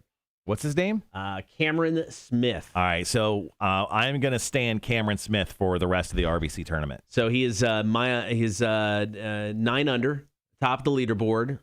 He is through 3 holes today, even so far in this round. Shot a 62 yesterday. And that's a solid round. Let's get him on the show. Cam Smith. We'll have to see what we can do with that. Oh, Stephanie's here? Stephanie, come here. Come hang.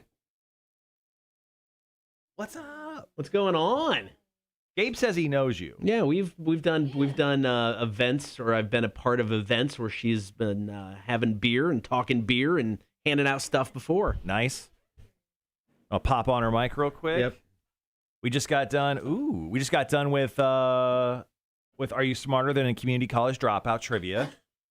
That's our favorite trivia bit that we do every morning.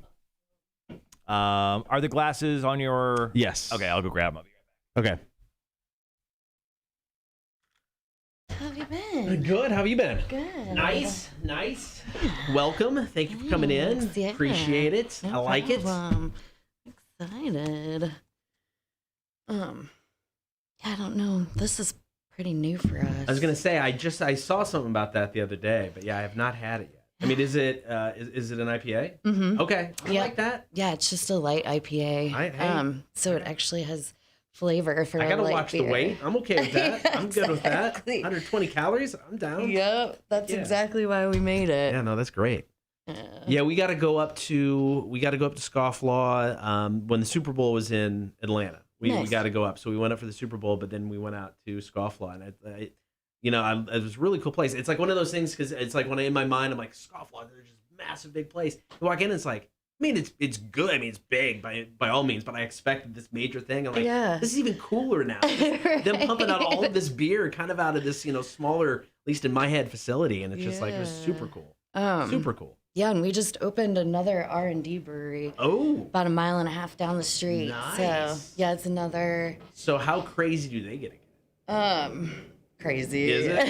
Yeah. Yeah, it's another 9,000 square feet, with 70 taps. Holy. Yeah. Oh, 70 taps. Yeah. Yeah. Wow. So what kind of fun. what kind of like batch sizes since it's RD? What kind of? So that's a 3-barrel system. Okay. Okay. So just pretty small, but just basically for something Travis to play around. Right. So. Wow. 70 taps. I know, it's super cool. That's. I mean, are they all going to be like the R&D beers, or will you get some of the traditional stuff? Yeah. Okay. Yeah. Okay. Yeah. Get stuff from down the road. So. I want to go to Atlanta now. When is this opening? Or- It opened on Halloween. Oh, dang. Okay. I'm in for this. Yeah. Oh, I got fancy glasses and everything. I know, right? It's awesome. 70 tabs. Nice. Yeah, they just opened up an R&D place just up the road from the. Mm-hmm. So it's got 70 taps. Oh, really? Yeah. Yeah. Oh, nice. The one in Atlanta then? It's a new brewery that we just opened on Halloween. Oh, cool. Mm-hmm. Is it under the Scofflaw name? Yep, Okay. it's Dr. Scofflaw's. That's awesome. Yeah, I'm sure you've seen the Travis cutouts, the mad scientist. I want to go now. Yeah, that sounds awesome. Super cool. I'm actually traveling through Atlanta in July. Maybe I'll swing by. Oh, you have to. Yeah, let me know. I'll make sure they take care of you. I would love to. Should I pour these? No, not yet. We'll wait. Okay. Yeah, we'll wait. We'll hang. We got another 12 minutes in this hour. We'll hang out. We'll do some answer the internet questions, which will make you answer. You'll love. And then and then we'll do beer for breakfast. We'll break it in like 2 segments, 2 or 3, depending how it goes. Cool. Let me adjust your camera so it doesn't look like you're tiny. I mean, you are tiny, but you look like you were a midget there. So kudos for driving around the Scofflaw vehicle with the dirty beaches. Right. I just walked by the window. I'm like, oh, she drove the dirty beaches Scofflaw truck. Yep. Mm-hmm. Yeah, that's actually my only vehicle. Do you get a lot of attention in that? I get a lot of text messages with pictures like spotted. That's good. That's positive more than be like, there's this crazy lady driving a dirty beaches car around. I get a lot of that too. Yeah. All right, let's go ahead and answer the internet here. As always, everyone gets to answer the questions, but our guest goes first. Let's see if this one's more appropriate. Oh, this is good. This is actually perfect for you, Stephanie. Would you rather give up the hungover breakfast sandwich or the drunk pizza? Oh, I know. Breakfast sandwich. I think I agree because I think I want that food the night of. Yep. I can Most sleep definitely. off the hangover if I got to. All right. Once again, guys, if you don't mind, go ahead and drop your answers into the comments. Would you rather give up the hungover breakfast sandwich or the drunk pizza? According to this, 66% of the Barstool readers would give up the sandwich. So you are in the majority. People want that drunk pizza. Yeah, no, I'm all about, the night of. Yeah, Raven Dantes goes, I want the pizza, forget breakfast. Yep. My wife says, I see that truck every day at Aqua Vita. Are you at Aqua Vita every day? Not every day. But maybe. My wife's a dental hygienist who works right over there. So nice. yeah, she's not stalking you. Or maybe she is. I don't know. Good for her. So funny. Greg would give over the hungover Sammy. Gibby says, forget the hungover breakfast sandwich. Yeah, I mean, everyone's in for the pizza. That's right. That's a good one. So what you been doing? What's new with you?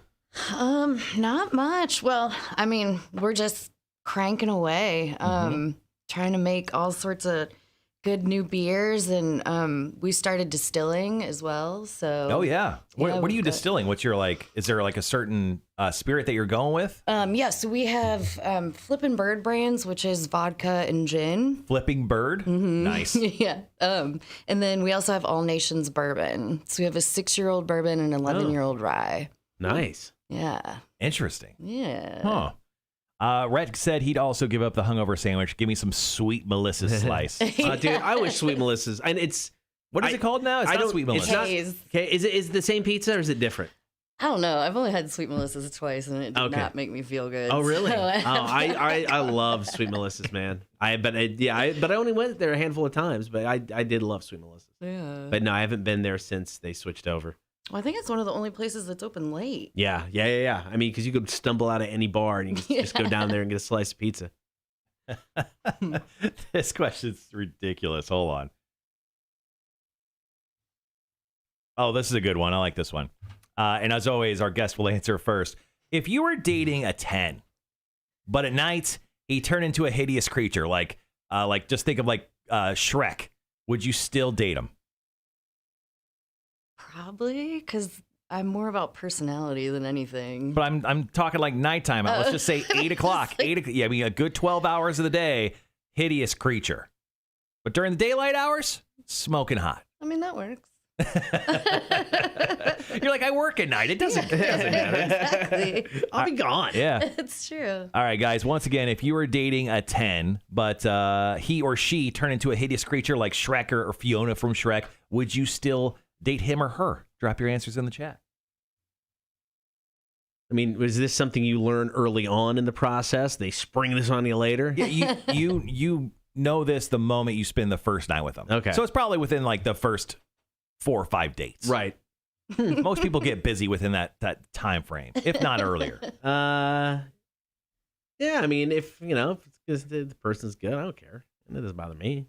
Hideous creature. The person doesn't suck. I don't care. What if they ooze stuff and it ruins the sheets every night? I sleep in my own bed. That's a different story. Yeah. We have 2 bedrooms then. Let's see. Raven Dante's, I'll take the 7 or 8 and not have to worry if I'll poop myself in bed. Rhett said I'd bounce from that one. See? All right. So you got the distilling going on. Mm-hmm. I need a bottle of that gin. My wife is part-time alcoholic. She turns at nighttime. She turns into a raging monster if she doesn't have her gin. She is a big fan of the gin. She loves gin. She was actually making margaritas last night. She's been talking about margaritas forever. And I came home and she was like, "Yeah, I just had a margarita." I'm like, "By yourself?" The TV's not on. Don't Music judge. isn't playing. Right, She's drinking margaritas by herself. Nothing wrong with that. In the house. All right. So you got the distilling going on. You have the beer. It's pretty cool stuff. And then you obviously have the new location. Are you guys, New Realm is expanding right now. Mm-hmm. They're doing all sorts of they're in Virginia. They're going to be in Charleston. They got Savannah opening up next week. Is that something you think Scofflaw is going to do?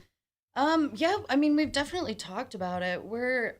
Right now we're in Georgia, obviously, Alabama, South Carolina, and Tennessee. So I think Tennessee might be the next sort of play on that. And then as far as the All Nations Bourbon, we've got 286 acres in Girard County, which is right outside of Lexington. Oh, okay. So there could possibly maybe be a beer. Yeah, that's a lot of land to do Distillery. nothing with. Yeah. Yeah. Oh no, there's gonna be There's gonna be something. Yeah, there'll be 11 rick houses by the time it's all said and done. That's awesome. So yeah. My wife texts me, and I don't know if she wants me to share this or not, but I think it's really funny. Stephanie has the type of voice that I want her to read the traffic report, but with very naughty descriptors. Is that weird?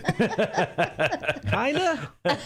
I don't know. I like The traffic is backed up. Yeah. It's really hard to get through Abercorn right now. The 516 is fucked. Oh, at least I know I have a backup career. Yeah, there you go. That is a weird, that is a weird specialty. You could do all of our Emperor spots, all of our strip club spots. Yes. Oh, perfect. Cheetah's perfect. Whatever that place that used to be Club Karma, perfect. Mm-hmm. Oh, our boss just chimed in. What's up, boss man? When do you tee off today, man? When do you tee off? So let's make it clear. Our boss is not good at golf. He's not playing the RBC. Yeah, he thinks he's good at golf. He's playing somewhere else. Is he playing in a tournament or is he I think he's in a tournament. I think that's what he said. All right. Everyone's saying good morning to Aaron. Hey, Aaron. Good morning, A-Dub. Our boss is a part of the show. Everyone knows him. Nice. They all have to pretend to be nice to him so they keep their jobs. Yeah, right? All right, so we got about 6 to 7 minutes. Okay. We got some time to fill. It's fine. We're born to fill time. What's going on with you? What do you like doing when you're not doing beer stuff? That's a good question.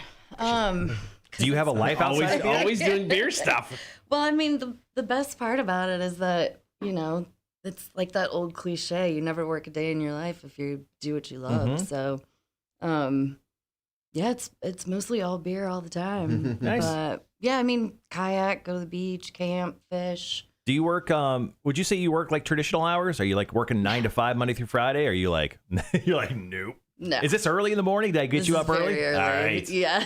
Son of a bitch. Sorry. No, you're totally fine. Yeah, I was going to say, I'm sorry I didn't dress up for you guys. Oh, enough trouble. Look at us. Seriously. I'm wearing a Hall & Oates death metal t-shirt. I mean, so that's kind of amazing. It is my second favorite t-shirt. It's pretty amazing. Aaron, oh no. I insulted our boss. He goes, I have feelings too, Marshall. Shit. You know what? How about this? Be nice to Aaron Day. Aaron, you're going to do great at golfing. You're going to do great. You're just not a pro. And that's just facts. I'm just throwing out facts. I've heard you're very standard when it comes to golf. Right? Cotter, you're not saying anything. No, I've heard Aaron is a very, very excellent golfer. Oh, you just went straight. I said standard. You said excellent. Have you ever golfed with him? No, I suck. I wouldn't waste anybody's time that likes to play golf because all I'm going to do is bring them down. I wouldn't be allowed. I'd be a great caddy. Would you though? I'd be an excellent. Stephanie, you too. Yeah. Would you though? Yeah, I'd be a great caddy. Because I'm a great number 2 anywhere. No matter the situation, I'm a great guy to have as your tag team partner, your backup. I pump you up and I don't take you down too low. I think I mean because why I would fail at being a caddy. They're going to ask you questions about what club to use. Yeah. You know, do I lay Reading the up? Do I go greens. for Dude, it? I'm so good at faking it though. Like, dude, this 9 wood right here. This is gonna take you the distance. You're gonna want to go with this. Like, you're gonna putt. I'm like, I hand you a tennis racket. And you're like, dude, putt with this tennis racket. Sounds crazy now, but you're gonna kill it. A hockey stick. I'm a Happy Gilmore of this shit. Yeah. I'm a big fan of any sport that, encourages drinking. Right. It, so. I do like that. No, if anybody's serious about golfing, I can't golf with them because I'm just they're just going to want to kill me by hole 2. Yep. Gibby goes, not much of a compliment, Marshall, when my boss is standard at golf. He's never taken me out. So maybe if he took me out golfing, I'll be his caddy. I will give him a better compliment. That's true. Yeah. Greg says, I could drive the hell out of a golf cart and drink beer. Right? Yes. Being caddy means you can't talk all the time, Marshall, and that's fine. I have to do it for 4 hours every single day. I'm totally cool with shutting the hell up. Greg says, I just don't want to haul some 90-year-old a-hole around and be nice to him while he chases balls. I have a dog. Marshall, it's obvious you know nothing about golf. And you know what? That's why I'd be great being a caddy. I'd learn on the job. I'm a hands-on guy. I don't think it works that way, though. No. I really think you need to kind of know something going in. There's a lot of things in my life that I just watched a couple of YouTube videos on, and I got through it. So, you know what? That's why YouTube was created. So I'm pretty sure I'd be just fine. Just watch Caddyshack the night before. You'll be good to go. Right? Yes, I think that'd work. Yeah. Couple hours, I'm a pro. Or I can fake being a pro. Red says, if I was an evil lair villain, I would have Marshall as my number 2. Thank you. Thank you. I'd be a great sidekick. Clee Marine, I used to caddy for a friend that played back in the corps. It was interesting. In what way? Explain. All right, we got about 3 minutes. Puddle of mud. Are you throwing the delay on? I don't know. Stephanie, how do you feel about not cussing once we turn the mics on? Well, turn the mics on officially. I think I can handle it. Okay. Does that make you feel good? It's whatever you want, Cotter. You're the man. I know.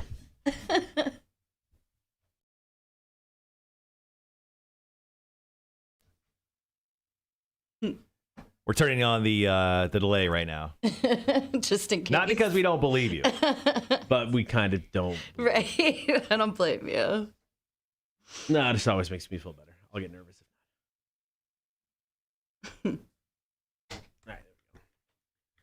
All right, there we go. All right.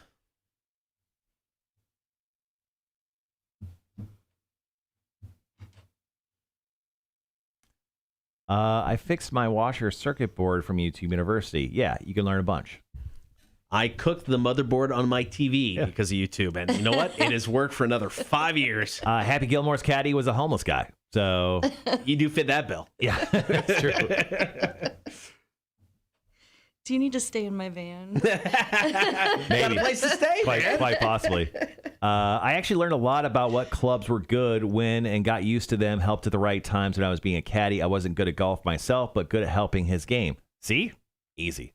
I don't know. It's easy. Our boss says Will Zalatoris was Happy Gilmore's caddy. Look it up. That's not true. That's actually not true, Aaron. Damn, I'm super proud that I was able to get on Twitch this morning. There you go. Look at Sandy. Get it done. Making that thing happen. All right, we're about 90 seconds out before hitting our very first beer for breakfast break with Stephanie. When we're on the air, you want to talk, you'll either can bring that to you or get a little closer to it. Okay. Perfect. Yeah, just try to get as close as kind of we are to the mics. All right, we got about a minute.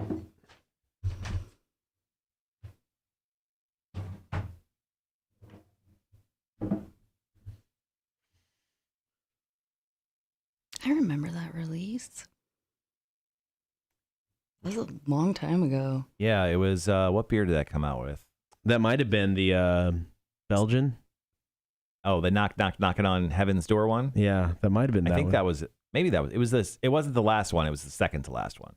Oh, then it's with the heat one, right? Oh, El Scorcho? yeah. It may have been El Scorcho. Yeah, you're right, because that was the one we had the party for. Yeah. Yep. All right, guys, be right back.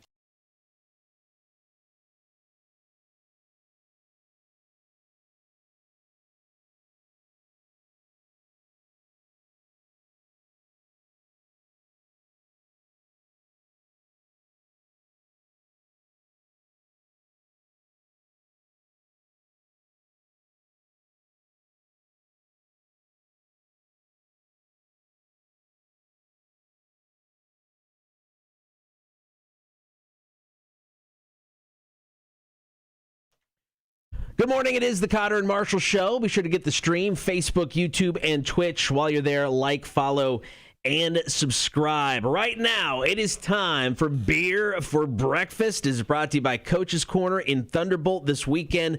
Great live music, as always, out of Coach's. Tonight, it is the Charlie Fogg Band. Tomorrow night, it is a Matchbox 20, Hootie and the Blowfish tribute band. So that should be a lot of fun. They do both? They do both, man. They got you covered. That's a talented band. Right? Charlie Fogg tonight, Matchbox 20, Hootie and the Blowfish tribute band tomorrow, Coach's Corner in Thunderbolt. All right, Beer for Breakfast, joined in studio right now by Stephanie from Scofflaw Brewing.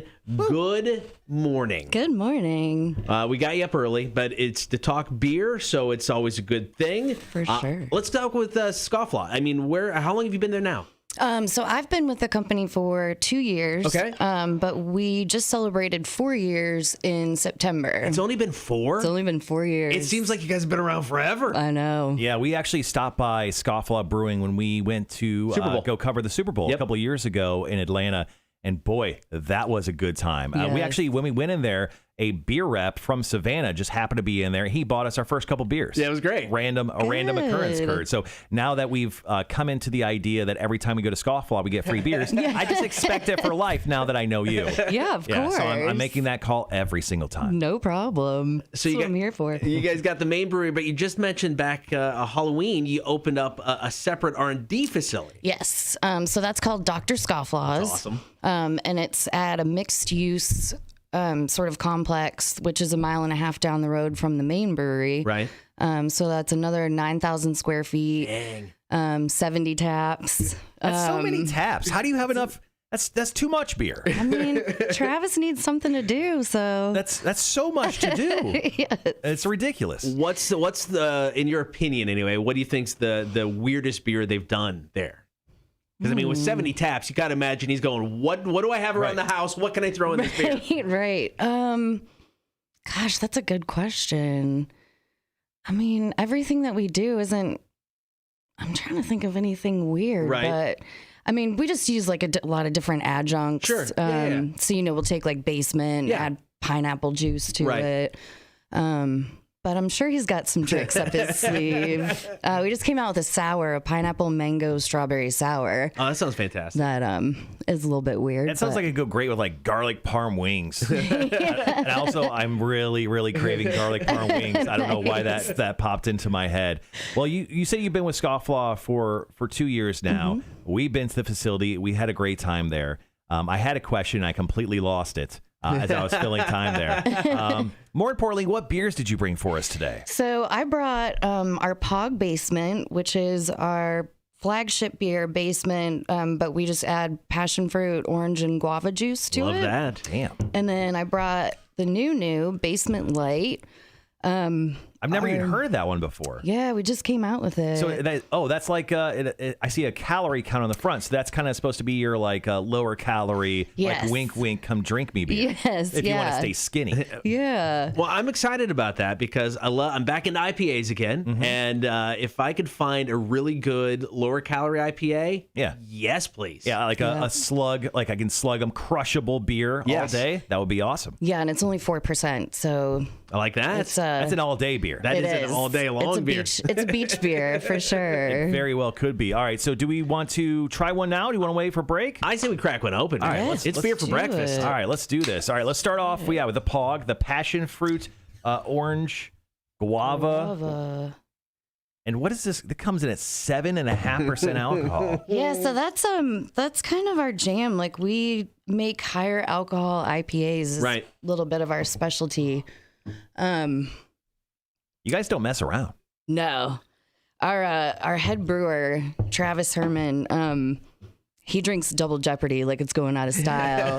And that's our 10% double IPA. Oh my gosh! So he's essentially distilling himself every single day. Some people have Exactly. coffee. Some people have Double Jeopardy. That's It's just- right. That's what you're in the mood for. When you make it yourself, I guess you got to drink it. That's All right. Let's go ahead and I'll hold it up to the camera. But let's take a big old sniff of this thing and see what we smell here. The nose is exactly everything that you say on the can. Passion fruit, you get the orange, you get the guava. It smells so good. It's got a nice hoppy flavor to it as well. I mean, I smell the hops. You know this is IPA, absolutely. Holding it up to the light, I mean, you're holding it up here. It's just kind of the hazy IPA look. I'll hold it to the camera so you guys can see that on the live stream as well. Straw color, little haze to it, which I like. I like. Stephanie, throw out some brewers terms that we wouldn't understand, so we'd sound smart here. I mean, I guess we talk about the hops. There's Chinook, Cascade, and Citra. We've been told those are hops. That's good. Those are hops. And those also lend sort of a fruity flavor to the beer as well. Now, it says passion fruit, orange, and guava on the can. Are those things actually in the can, or are they just represented by the hops that they are brewed with? No, there's actually that was a good question. I like it. I was impressed. Yeah. It's juice from Oregon that we put in the wort during the brewing process. Okay. All right. I like that. Gives it a little extra. And it makes it such an approachable IPA. Yeah. Even when people say, I don't want to taste it because I'm not into IPAs. I'm like, it's open. Try it. You can spit it out if you don't like it. Just not on you. Please. I prefer. All right. Well, let's go ahead and take a taste. Cheers. Cheers, guys. It's a great way to start my Friday. I know, right? It's totally worth getting up early now. 7.5%, yeah. Man. And once again, I mean, one of our biggest things when we're trying beers, it's like, does it live up to what it says it is? To me, the beer lives up to what it says it is. Mm-hmm. You definitely get all of that fruit. I mean, right up front, it hits you right away. Very juicy, very good. Then on the back end, the bitterness of the hops come in, and you're like, dang, yeah, that is a fantastic IPA. Yeah, and when it comes to beers, like some people are like, man, I don't like fruit in my beer. The thing is, it's like having the different flavor profile is amazing, especially if you're out like having dinner or something, having something that breaks up just that standard like domestic beer, something like this is great. Yeah, definitely. It goes really well with food, but it's also, I mean, it's great by itself too. Yeah, this is a good like garage sitting beer. Yeah. I just like sitting in my garage looking at my workout equipment thinking, you know what? I'm going to work out one day, but I'm going to finish this beer. All right, so on the beer scale of supremacy, Cotter, we'll go ahead and start with you. Let's go ahead and grade out Scofflaw's, is it Basement Pog or Pog Basement? Pog Basement. Pog Basement, Passion Fruit, Orange Guava IPA. I'm going to go 4.25 out of 5. I mean, it's a really strong IPA. I'm on a huge IPA kick right now. This is something that kind of, gives me everything I want when I'm drinking the IPA. I love the fruitiness of it. The nose on it's fantastic. The hops at the end of it. This is a solid beer. This is a great IPA. I'm going to go ahead and give it a straight up 4 out of 5. I've always liked Scofflaw. Their IPAs are fantastic. I'm not on quite the IPA kick, that you are, but I really do enjoy this beer. Stephanie, I know it's probably going to be a little skewed because you do work for Scofflaw, but what would you give Scofflaw's Pog Basement IPA? I mean, I'd definitely go 4.5. Okay. A solid 4.5. Nice. I can't argue with that. All right. All right, so coming up next, we're going to chat some more. Plus, you got another beer. This is the Basement Light. Yeah. I'm super excited to try this one next. Never tried this one. A low-cal IPA, yes, please. All right, bruised and bloodied, it's Seether. We got more beer for breakfast coming up. Cotter and Marshall Show, Rock 106.1. Dang it. What's wrong? I turned us off. So we just jumped 8 seconds because I'm a dumbass. Because I had it. Oh, okay. So I'm getting rid of the dump. It's fine. Dave's on the chat. Holla at Stephanie. Dave from Firu and now Debolation Brewing. Oh, hey, Dave. Let's see. I'm excited to check out his new brewery. That's all. We're going today at noon. Oh, nice. Come day drink with us. Awesome. Ooh, tempt me with a good time. I'm telling you, bring your Dirty Beaches truck out and come hang with us at Debolation. Yeah, we were out there for the grand opening last Friday. Really nice. Awesome. And they open up at 12 o'clock every day. So very cool. And our weekend technically starts as soon as the show's over with. Nice. Mostly for the fact that we have to work on Sundays a little bit. So we tell ourselves we get off at 10. Yes, we do. So we're going to... I'm into it. Yeah, we're going to go day drinking today. It's awesome. Cam goes, I give it a 4.3. It's so good. Look at that, Cam Cross. Oh, hey, Cam. Hey, Cam, are you drinking it right now? You should be.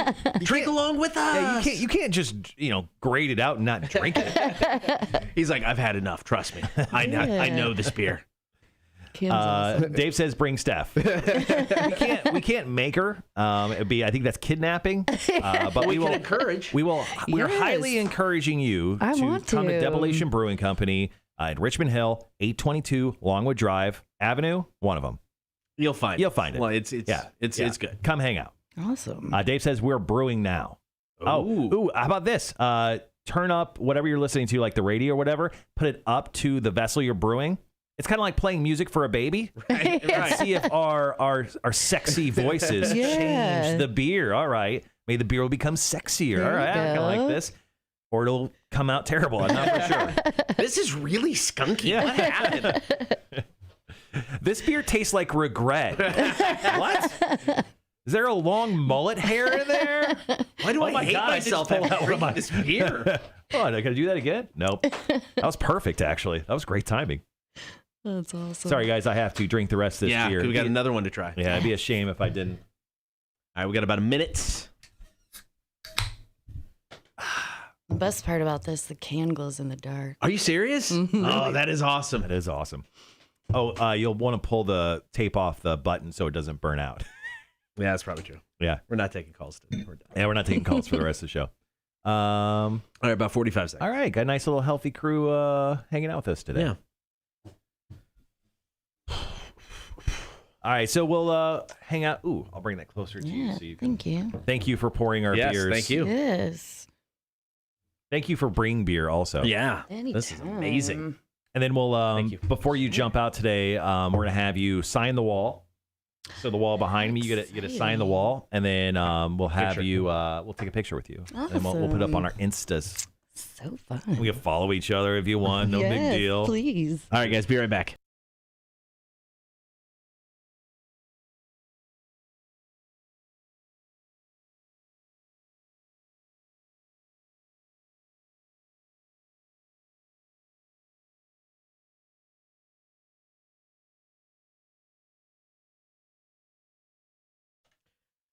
Good morning. Be sure to get that stream, Facebook, YouTube, and Twitch. It is Beer for Breakfast, brought to you by Coach's Corner in Thunderbolt. Live music tonight from the Charlie Fogg Band. Tomorrow night, it is a Matchbox 20 Hootie and the Blowfish tribute band. So big thanks to Coaches for sponsoring Beer for Breakfast. Of course, joined in studio by Stephanie from Scofflaw.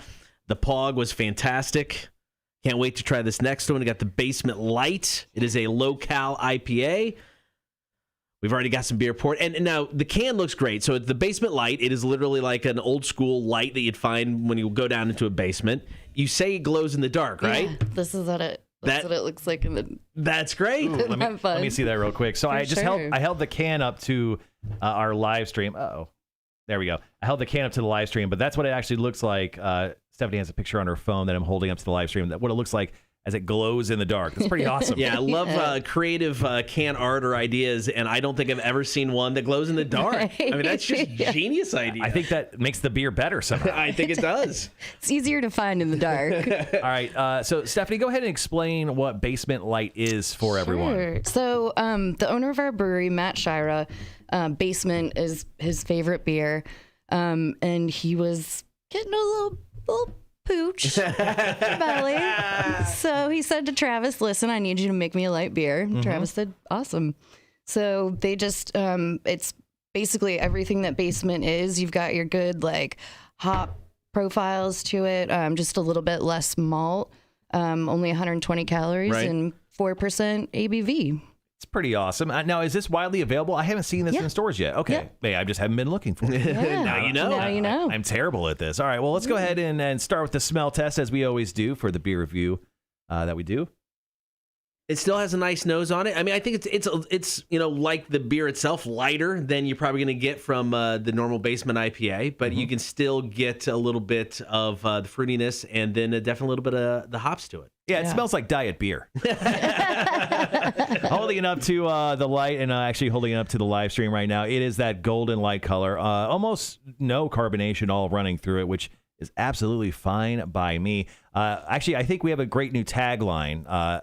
go ahead. This one's free. My wife actually just on the live stream said, light enough to drink all day, but glows enough to drink all night. What? I like what? it. You can have that. That's free. I just want free beer for the rest of my life. Nice, of course. All right, let's give this a go. All right, everybody, cheers. Cheers. That is so easy drinking. I know, right? Wow. Connor's face right there. All right, I'm in love. This is great. No, I mean, like I said, I've been on this big IPA kick, and yeah, man, I get hey, I'm gaining weight. I need something maybe a little local. This is one of those things that you're just like, how is this not a thing? Why aren't there more local IPA beers?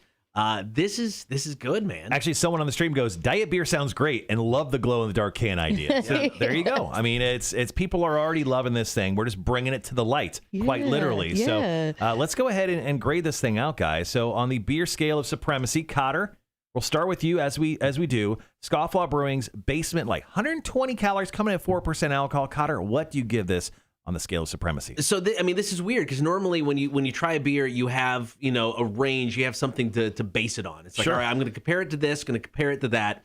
It's different. I don't have something to compare this to. So it's so weird. So it's like I'm setting a bar with this beer if there's other future, low calorie IPAs. I mean, I know a lot of people do like a session IPA where it's lower alcohol content. Mm-hmm. But, oh, man, I'm going to start with a 4. I'm going to go 4 with it because I've been looking for a beer like this, and I may have found the beer I've been looking for. Right.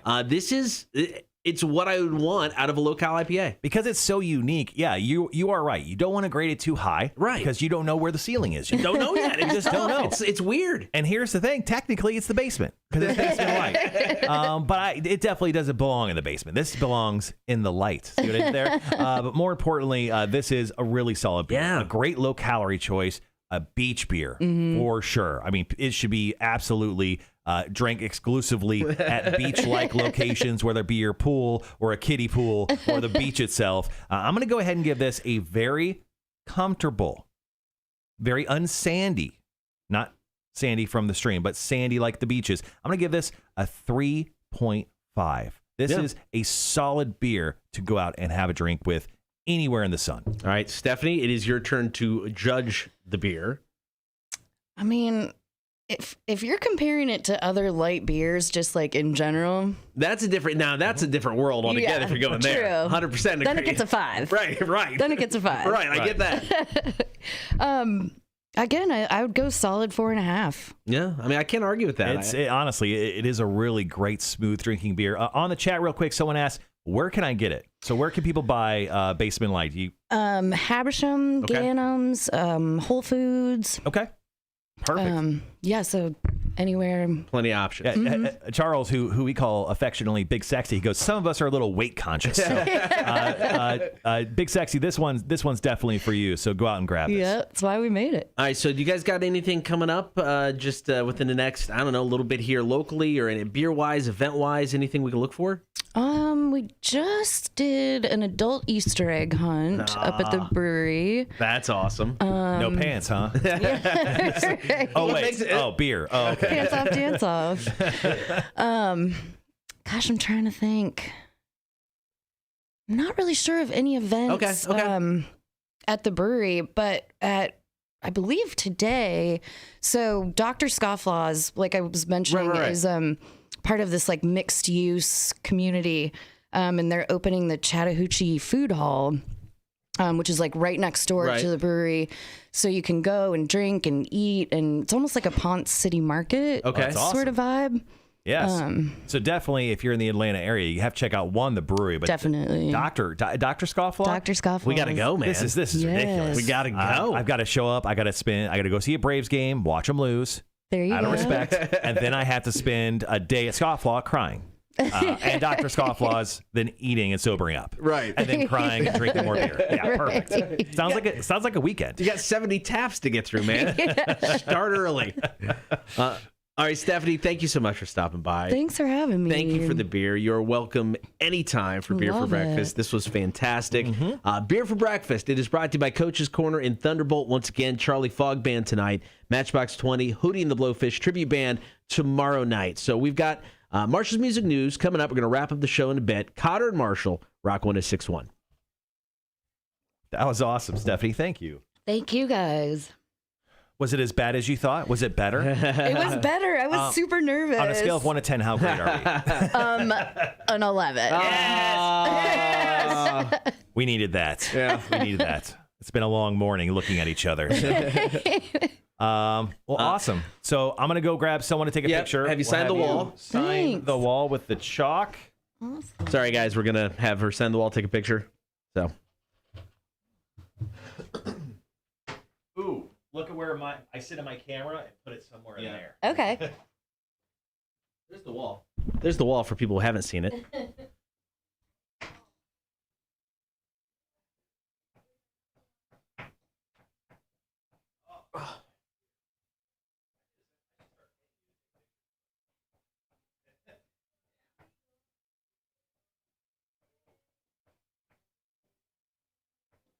Thanks for chiming in this morning at 6 a.m.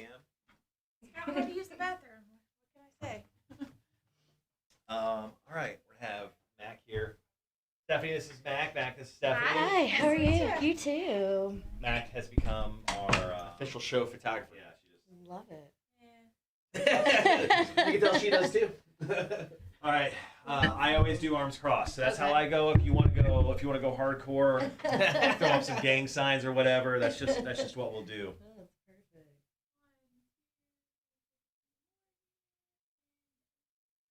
Thank you. She's very efficient. Nice. Letting you know. Perfect. I like it, man. Thanks. My wife says Stephanie was amazing. Oh, Jeremy says she definitely has a second job option in radio. Has an awesome radio voice. Perfect. Wow. Yeah, you can hang out for a while if you want. If Oh, not, if you need sure. to take off, whatever you got to do. Oh. We just open this other paw. Yeah, yeah, we should totally do that. Do it. What is going on with our third? Oh, I'm sorry, I moved it. Oh, I was like, I don't think anybody's necessarily seen the wall, so I moved it over there. She was signing it.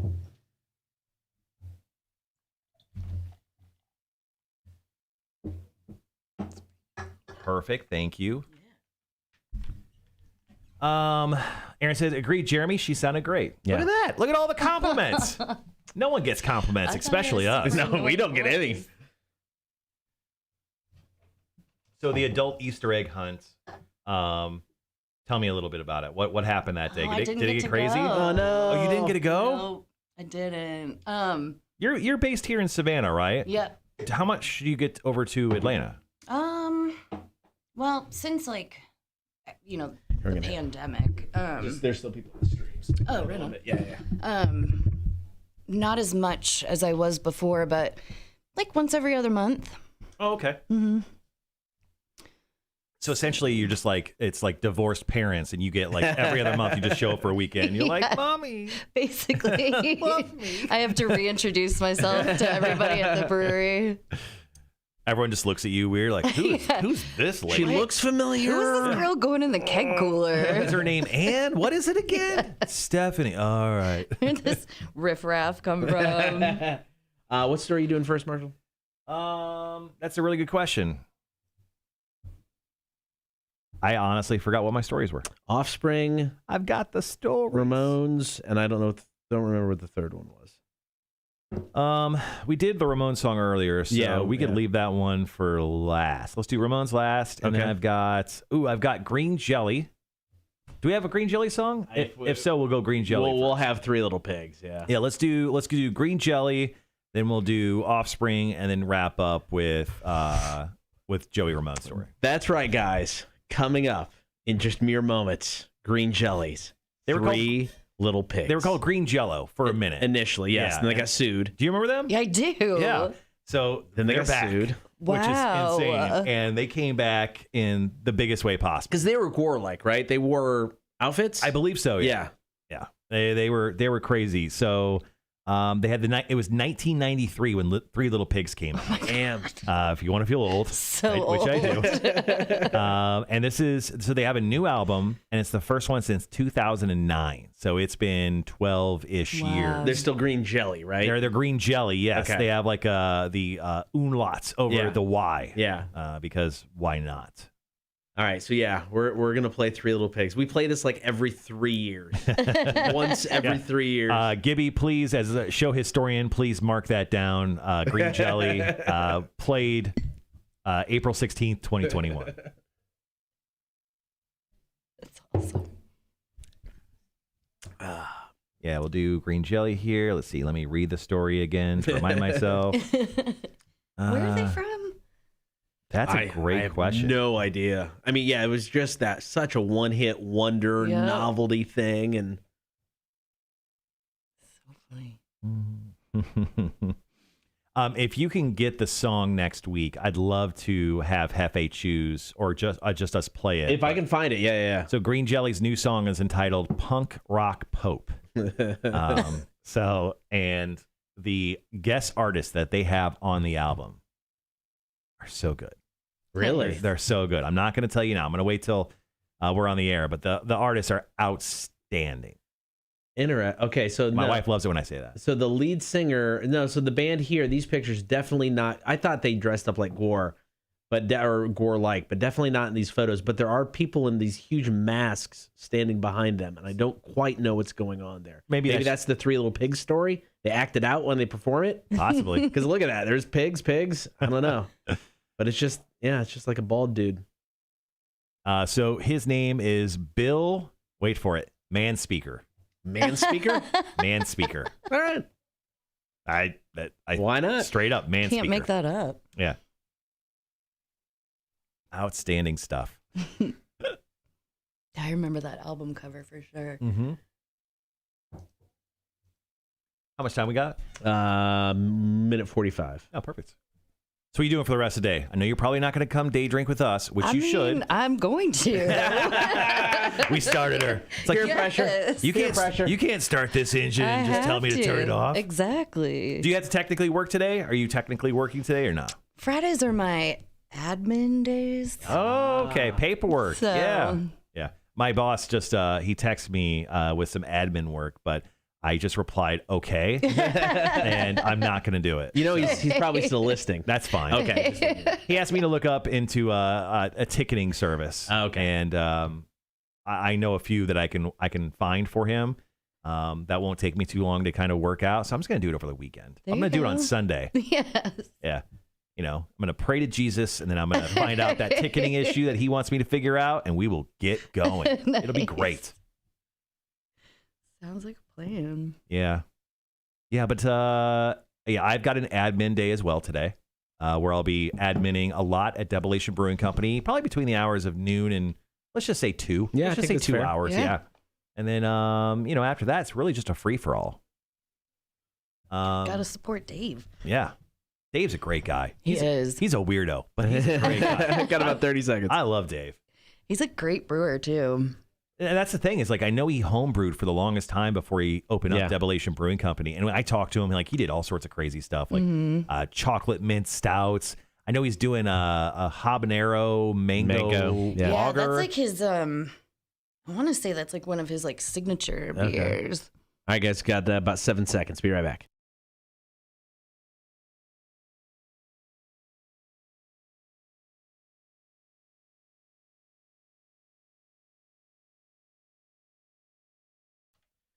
It is the Cotter and Marshall Show. Get the stream right now, Facebook, YouTube, and Twitch. Before we wrap it up, though, we got 3 stories with Marshall's music news. So hilarious musical pranksters Green Jelly are back. You know them for their 1993 hit Three Little Pigs, but they're back with a brand new studio album entitled Garbage Band Kids. Now, remember the Garbage Pail Kids animated series? Yeah. They hired that person to do the album cover art for this new album. That's awesome. Which is great. But outlining this new album, it's the first one since 2009, so it's been 12 years, and band founder and lead vocalist Bill Manspeaker, I never knew his real name, or if he ever had a pseudonym, but Bill Manspeaker has recruited a slew of special guests to make this newest effort really interesting. Now, special musical guests include the Trailer Park Boys. wait, it keeps going. Suicidal Tendencies. What?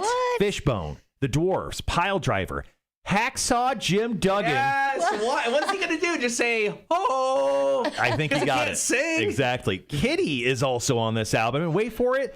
Weird Al Yankovic. Wow. Now, there have been over, he crowdsourced this album, so there are over 100 songwriters, musicians, and artists who made this record possible. He said this is the first album in music history to be recorded by the fans for the fans. That's pretty cool. This is outstanding stuff. So once again, Garbage Band Kids, the new album from Green Jelly, set to come out on CD and colored vinyl, full color print sleeves on June 11th, and their first single, Punk Rock Pope, is out and available right now. I hope to have it very soon so we can play it for you guys, but this just makes me so excited. But let's go a little nostalgic, Connor. Let's play Three Little Pigs. Let's do it. We play this like once every 3 to 4 years, so you won't hear this again until 2024.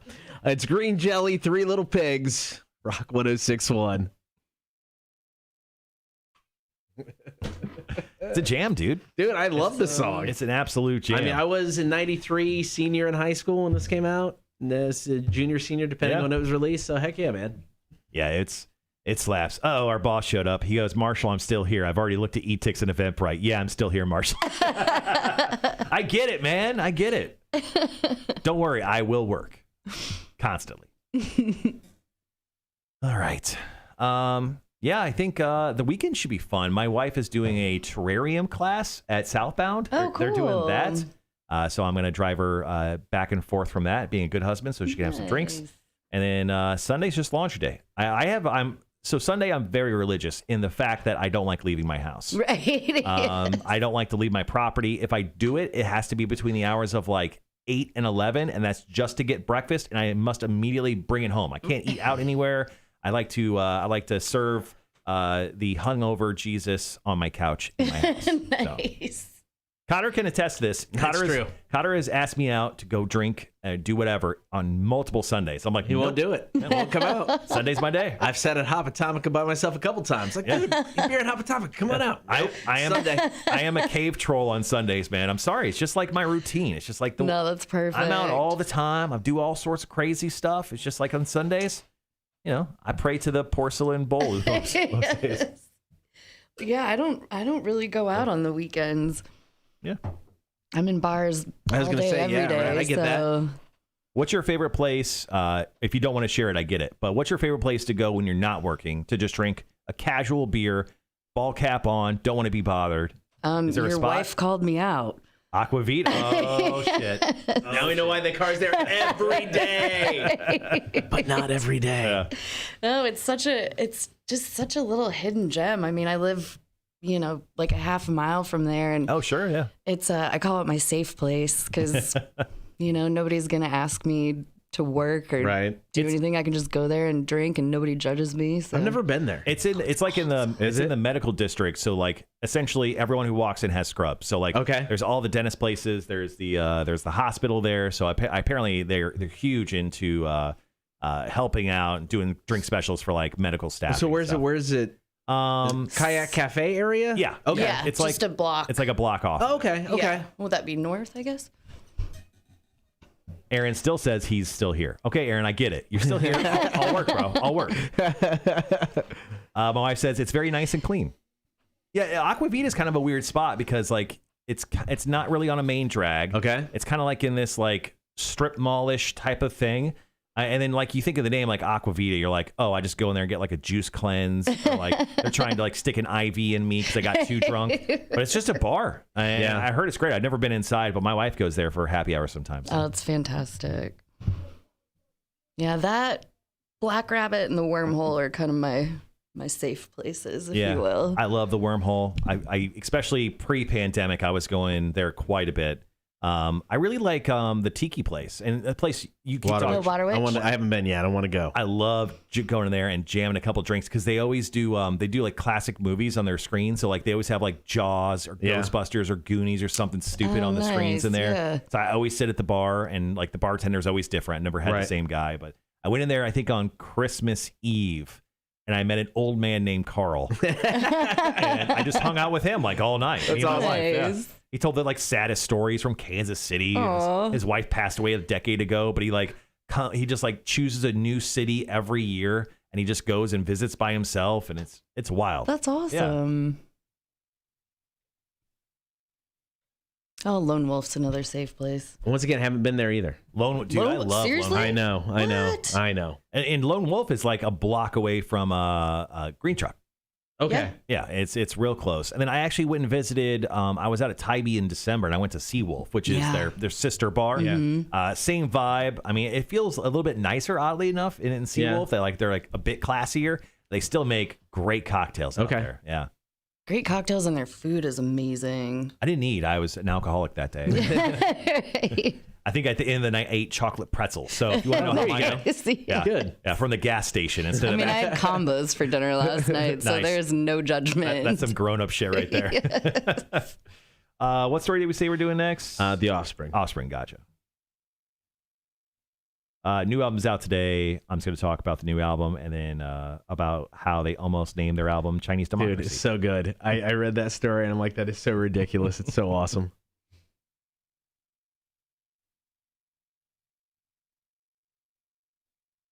It's weird as our streaming numbers have not updated once, but if I go to the back end of the website, it shows me the correct numbers. Really? But currently all show 0 people have watched us. But I think actually our average today is going to possibly be one of our top 3 shows ever streamed. And we get a phone call. Sorry, guys. We got 13 seconds. Can't take it. We'll be right back.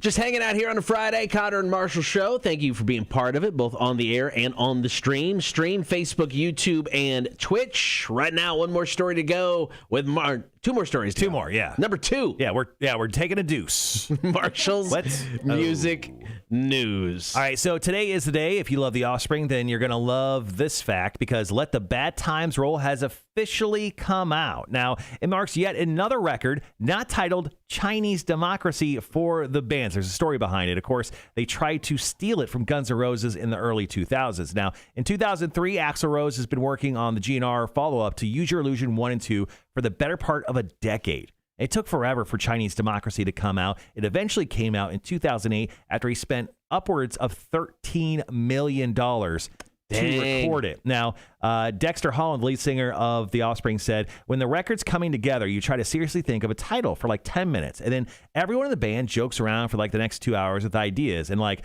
Offspring, Bloody Offspring was one. He goes, one day somebody suggested Chinese Democracy. Now, this is back in 2003-ish.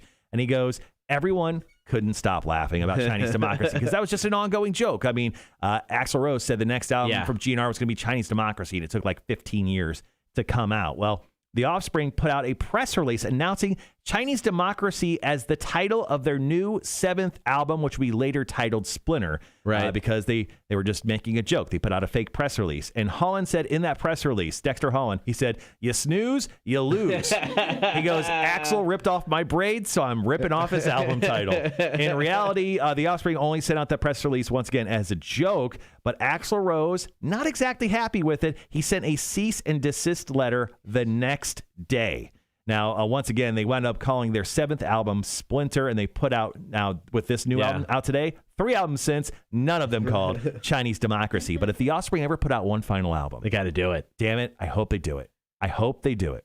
Axl Rose doesn't seem like a dude who's got a sense of humor. I mean, at this point, I think he's lightened up. I think now that he's back with Slash and Duff, I think he's definitely lightened up. I think whenever they put the nail in the coffin of The Offspring, Chinese Democracy has to be the final album. I think that'd be a great idea. That's Marshall's Music News. All right, one more story to go, and then we'll wrap up the show. Cotter and Marshall, Rock 106.1. All right, guys, back on the stream. Thanks for hanging out once again. What are we in, commercials right now? Yeah, and we're just going to come right out of it. Okay, cool. Stephanie, thanks for hanging out today. Yeah, thank thanks you. for having me. Did you ever work in hospitality ever after? Yeah? Oh, yeah. Do you have a crazy story you'd like to share with us? We have a segment called Tales from the Bar. We air it Wednesdays at like 7:30. If you like, we could bleep out places or names. But we are actually stockpiling a bunch, so we wouldn't actually play it this coming Wednesday. But if you'd like to hang and share a story with us, once we're done with the show, we'll record it and we'll play it back in future weeks. I'll let you know when we play it. Yeah, let me If you trying don't, to think of like if you don't, that's totally fine. what not rated very R stories I can tell you. And that's fine. You could tell us anything. You could absolutely tell us anything. All right, guys, I'm going to have to kill everything real quick. I got to do an update for the Heritage. I forgot about that. Okay. So we'll be right back.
Later on today.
Yep.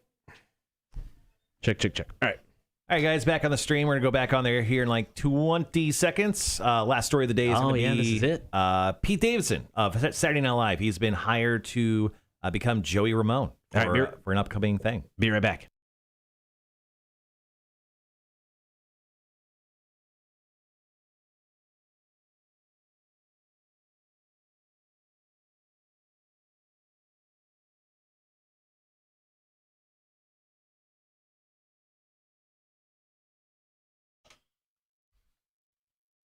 All right, thank you to everybody for hanging out today on a Friday, ready to kick off that weekend. However, before we do, one more time, Marshall. Marshall's music news. If I have to. Saturday Night Live comedian Pete Davidson has been cast as punk rock icon Joey Ramone. I totally get this casting. Yeah, I'm okay with this. Yeah, I mean, throw on some long hair and some glasses, cover up his stupid tattoos. I'm totally in. Now, this is going to be an upcoming Netflix adaptation of Mickey Leigh's book, I Slept with Joey Ramone. It's not like that. Mickey Leigh was actually his brother. They were brothers. They slept in the same bed because they were poor. It's not that weird. I don't know. Maybe it was. Why even go that weird? I mean, because that's exactly what you think right away. How about this? I've never read that book, nor have I read most books. Shocking. Ever. Though Davidson is obviously primarily known for his work on SNL, he's actually gotten more and more into movies. One of the movies, The King of Staten Island, which came out during the pandemic, early on, was like a biopic for him. Essentially, it was about his life. So he's showing up in the new Suicide Squad movie that's coming out in August, which will premiere on HBO Max. He's also in a new movie called American Soul. I don't know anything about it. Never heard of it, but it's here on the list. So why not? Let's talk about that now. According to Adam Fogelson, whose film label is developing this with Netflix, and Pete Davidson said, I Slept with Joey Ramone is a great rock anthem that'll make an equally great rock biopic. Set apart by a universal story of family, Pete is perfect for this role, and we're excited for he and Jason to bring this icon to life on Netflix. Now, the film is being made in cooperation with the support of the Joey Ramone estate as well. So It's not something that's just like done outside of the realm. So no release date, no plans yet, but Pete is going to help write it and executive produce the film as well. So I can imagine sometime in the next year or two, we'll get to check this out on Netflix. All right, that's very cool. All right, coming up this weekend, guys, don't forget at Coach's Corner in Thunderbolt, Charlie Fogg Band tonight, Matchbox 20, Hootie and the Blowfish tribute tomorrow night. If you have a few beverages this weekend. Ooh, the drunk line, man. Drunk line is always open, 800-394-1061. Leave us your drunk voicemails. Play those back on Monday. Stephanie's so excited about this. Leave us those drunk voicemails. Also, Big Money Monday returns, so anytime over the weekend, drop us a text with your name and a number 1 through 9, your chance to win a $50 Visa gift card. And if you can bail on work, if you're ready to kick off your weekend at noon today, we're going to be hanging out at Debolation Brewing. Yeah, we're just going because we like to day drink. Yeah. We don't have issues. No. No. We have found something we love, and we commit to it. Oh, I like what, yeah. That should be on a t-shirt. So many t-shirt ideas. So many great t-shirt ideas. All right, guys, have a great weekend. We'll talk to you Monday. It is the Cotter and Marshall Show, Rock 106.1. Boom. Stephanie, thank you again. Thank you so you guys much. are amazing. Thanks for everyone for hanging into the live stream today through the 9 o'clock hour. I'm sure life stuff gets in the way, but we appreciate you hanging out today. Clay Marine, hope you all have a great weekend. Thank you, dude. Love have the a great show. weekend, Thank man. you. Thank you for loving our show. We love your show as well. Love it. It's the best. I tune Yours, in. not ours. I would tune in every day. Later, Rhett. All right, guys, have a great weekend. See you guys. Wait. What's going on this weekend? Is there anything we need to go over? Debolation Brewing Company. We're day drinking at 12 o'clock today. RBC Heritage. RBC Heritage is going this on weekend. That's it, man. Is there anything going on with you? Just hanging out with you guys. That's kind of it. All right. Next weekend, King of the Hog barbecue competition at Savannah Harley Davidson. Jump online. We actually have links on our Facebook page to find out more whether you want to attend or participate. Other than that, have a great rest of your weekend, guys. We'll see you on Monday at 6 a.m. See ya. Peace.